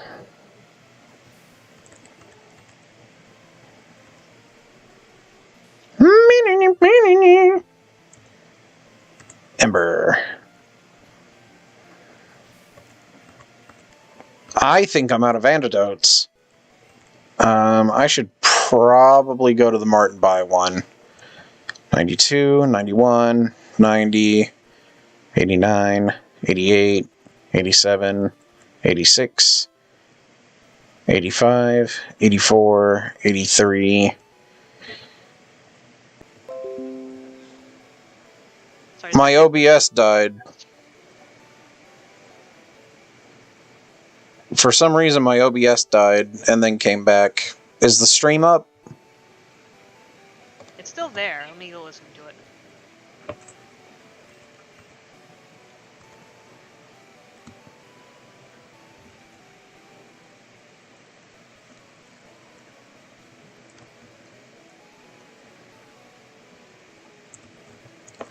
I hear the game sounds, the music. Okay. So I guess I'm back. I'm not sure what happened there. Sorry about that, guys.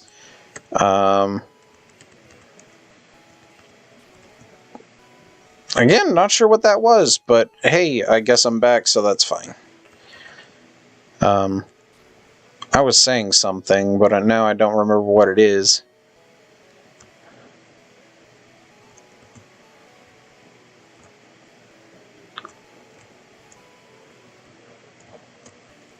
Do you have antidotes? No, but you have full heals. Full heals work. I'm going to go ahead and buy 30 of those. Might as well grab like 5 more super potions.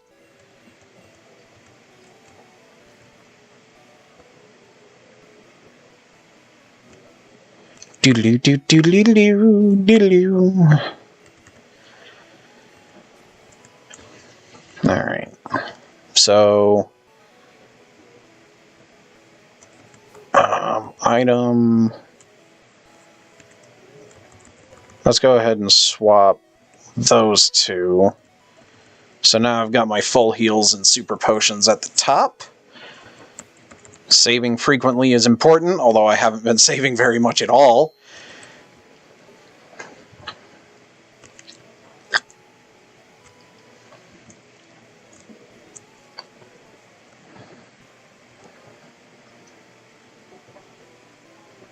I like the theme of the gems.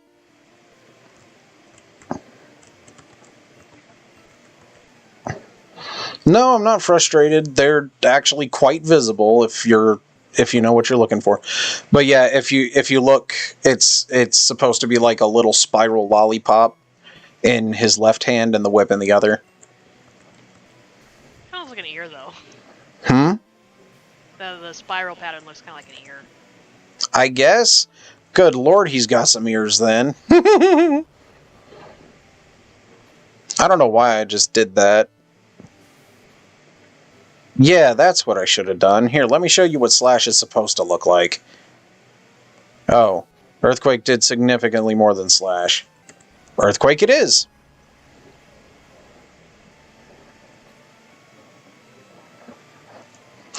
Really? You didn't die from that? No. Oh my god. No, I'm not dealing with this crap. Steven. That's fine. You can scratch me all you want. Quick attack. I am not letting you get another sand attack off, you piece of crap. Oh, I'm gonna eat this this snake alive with my bird. Smack. Oh no, you paralyzed me. If only I had a move that could give me priority and hit you anyway. Wow, 2 fully paralyzed. Screw you, game. 3? Are you kidding? It's a 33% chance. 4? What the hell? 5? There we go. Holy shit. I feel better about my rolls during our D&D sessions now. Fuck me. Don't actually. You have a husband, but still. You had paralyzed heals. Why did you use the full heal? Because I moved the paralyzed heal down, didn't feel like scrolling. Because I am lazy and have ungodly amounts of money I'm not currently using.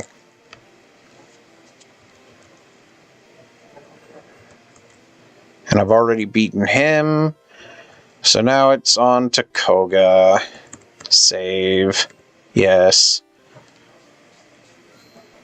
Now see, Koga might actually be a challenge if his Pokemon had abilities, but they don't, so he's not. Or at least he shouldn't be.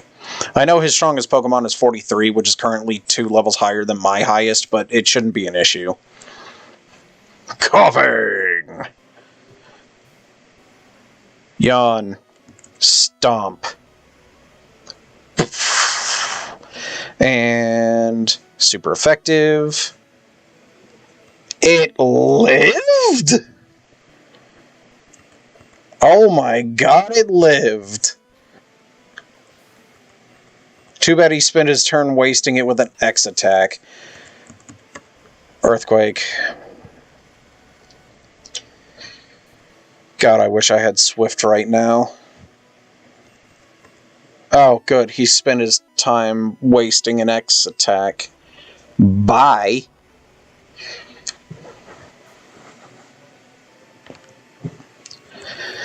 Good riddance to literal rubbish.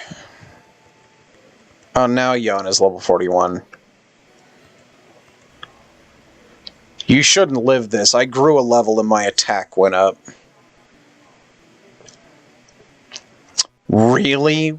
Did I get a high roll then a low roll? Goodness. And of course you poisoned me. Alright, well that's fine. This wheezing concerns me though, because it knows self-destruct. And self-destruct hurts. Explosion and self-destruct, if I remember correctly, cut the defense of the person who it hits in half.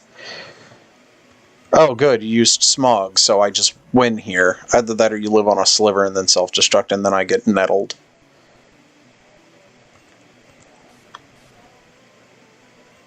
Or you waste your time with an X attack on this one too! Fantastic! If Koga had a good AI, I lose here, but he doesn't, so I didn't. Humph! You've proven your self-worth. Here, take this badge. Okay. No, I don't care. I don't care. I just stomped your crap in. Bye. Oh, 6, 75, 74, 73, 72, 70, 69, 68, 67, 66, 65, 64.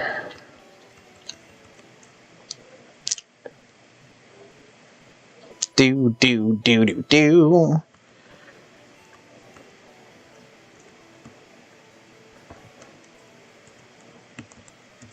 Pokemon, Steven, Fly, Saffron. Who's going to be my front? I want Sebastian to be my front runner, but psychic types are scary. Mr. Fish is 41.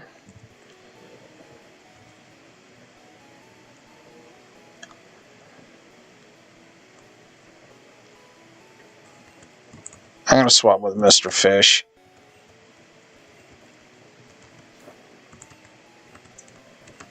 I'm going to ride my bicycle. Bicycle.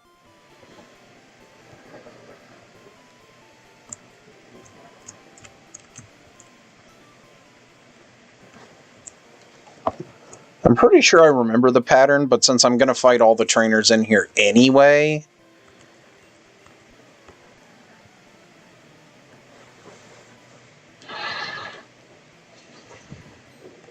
Oh my god, his balls are floating. Mr. Fish, strength.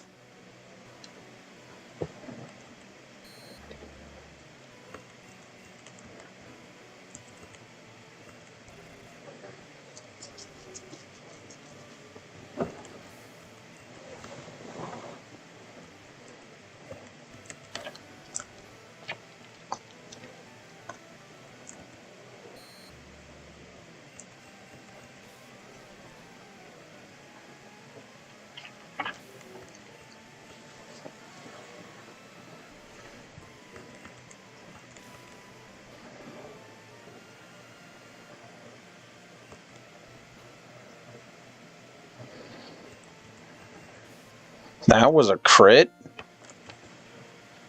Your gym's in trouble. I lost my concentration. Sucks to suck. Was it... Let's go here. Oh wait, that's the way I came from. This way. You know that power alone isn't enough? No, I don't know. I think power alone is plenty. I mean, you're not going to be able to stand up to me. Mr. Mime, meet Mr. Fish.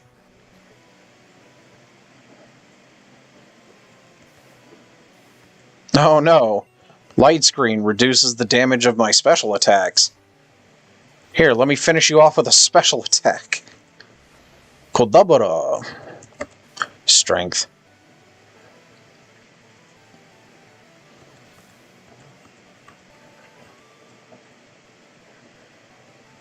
I don't believe this.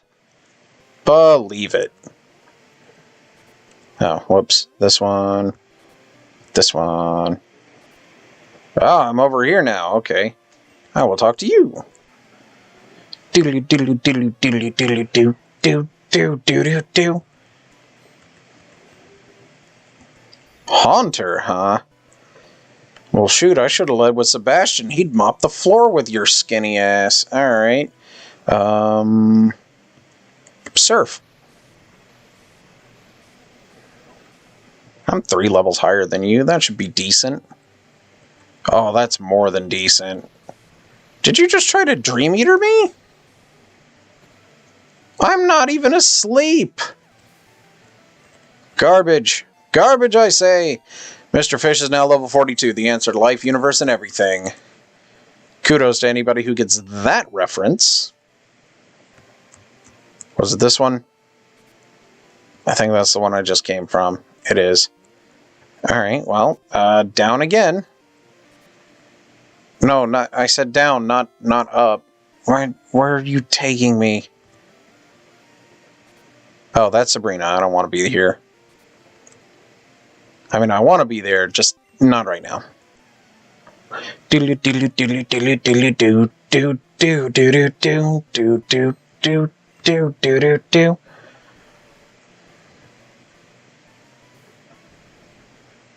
Mr. Fish! Strength. Slowbro's pretty bulky, but it's not going to be able to stand up to Mr. Fish. That's a pretty clear 3-hit KO. 4-hit KO.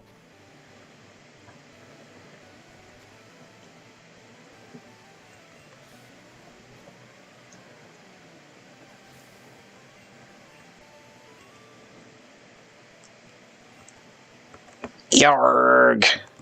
Alright, Mr. Pirate. You have fun. I'm gonna heal up Mr. Fish and we're gonna go stomp more of your friends. I hope you mind. Oh, hey, lady. Oh, hi, Mark.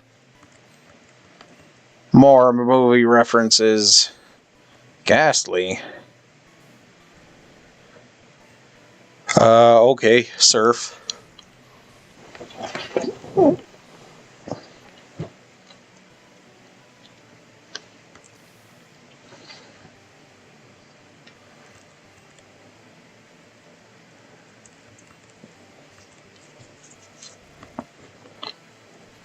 KO.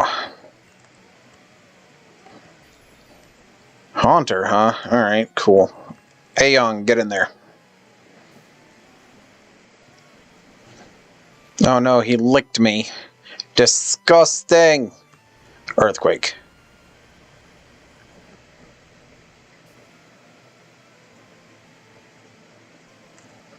One-hit wonder!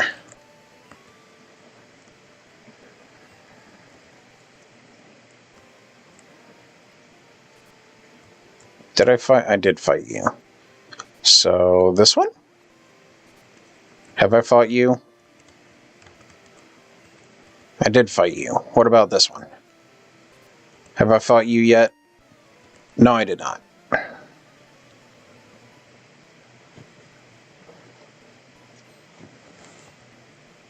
God, you have a lot of Pokemon. They better be decent. Oh, you poor baby. 11 levels lower? This isn't going to end well for you.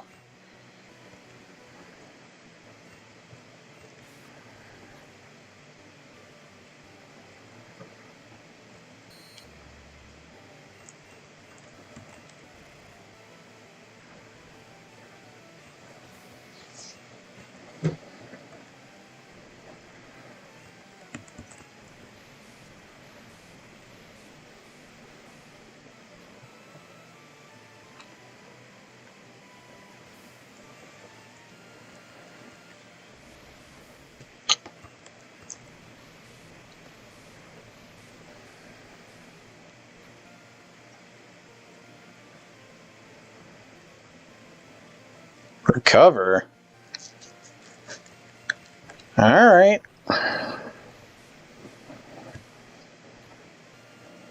And deleted.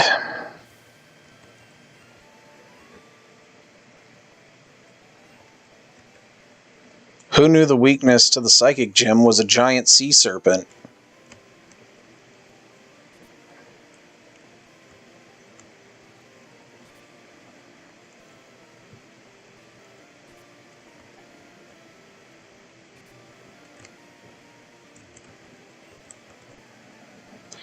Diddly diddly diddly diddly doo doo doo doo doo doo.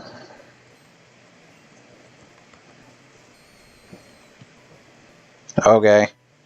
Mr. Fish! You know what, go ahead and swap out with Jan real quick. Confuse Ray. Well, Jan is notorious for hitting himself. Let's see how this goes. Yeah, that's what I expected. Hey, there he goes. Good boy.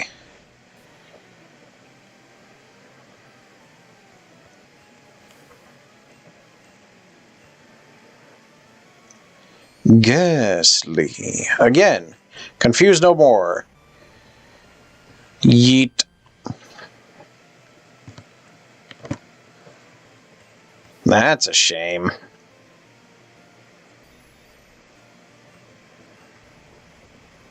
A Haunter this time. Maybe you'll put up a fight. I'll take that as a no.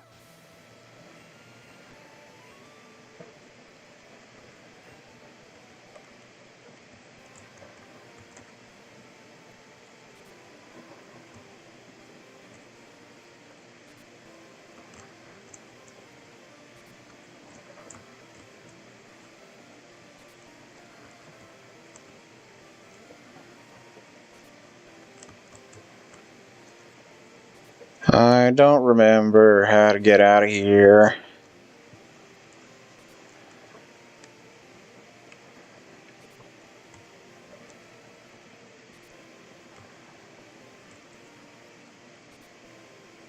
Alright, well, here's Sabrina. Who should I lead with?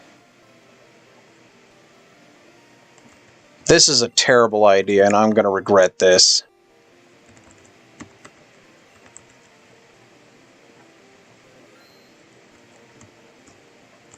Alright, let's do it.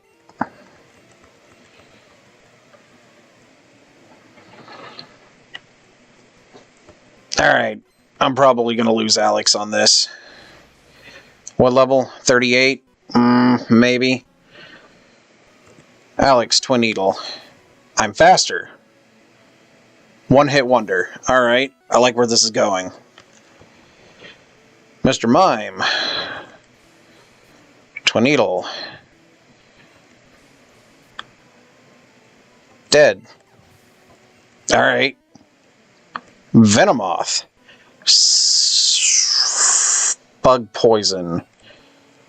I don't have anything for this. Yawn.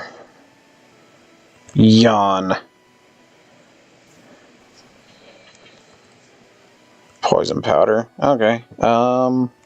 Earthquake.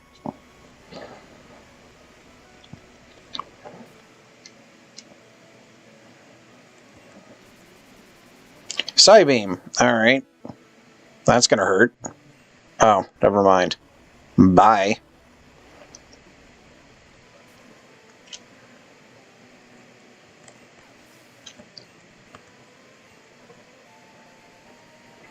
Yawn is level 42, the answer to life, universe, and everything. Alakazam. Double team. Reflect. Cool. Raise your physical defense. That's fine. Double team. Used recover. That's also fine. Earthquake. You're one level above me, and I'm concerned because you probably know Psychic. Psybeam. Okay, this is gonna hurt. Oh, lordy, that hurt a lot, actually.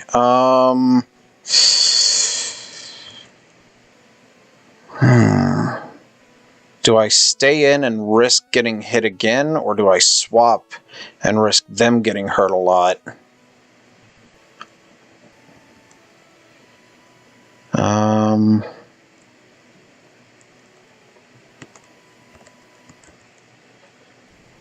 Your special's 112. What is Yawn's special? 86? Oh my god. Alright, Mr. Fish, get in there. Ooh, that's another Psybeam. That did significantly less than I thought it would. Psywave, okay. That could either do absolutely nothing or a ton.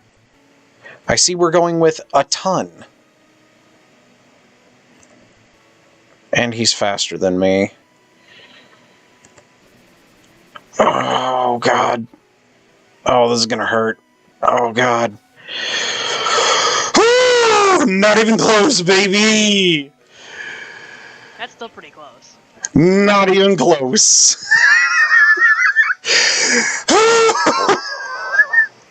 If she crit, Mr. Fish was dead.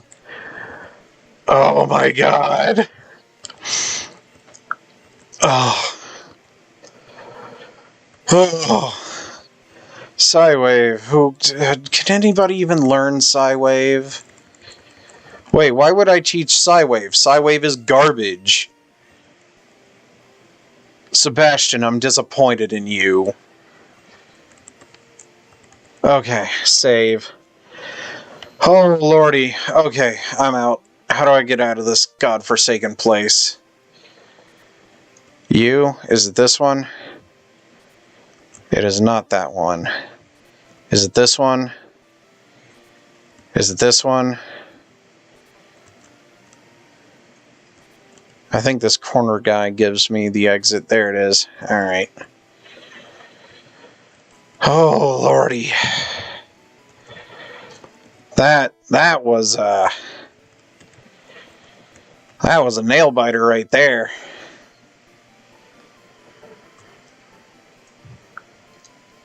That was risky biscuits. But in the end, Mr. Fish pulled ahead. Do. Alright, good job, everybody. We've now broken the level 43 ceiling, so all of you can now level up to 49. I think. Or maybe it was 47. I don't know. Either way, you can get above 43, and that's great. However, I think now would be a good time to end all this. Oh, lordy.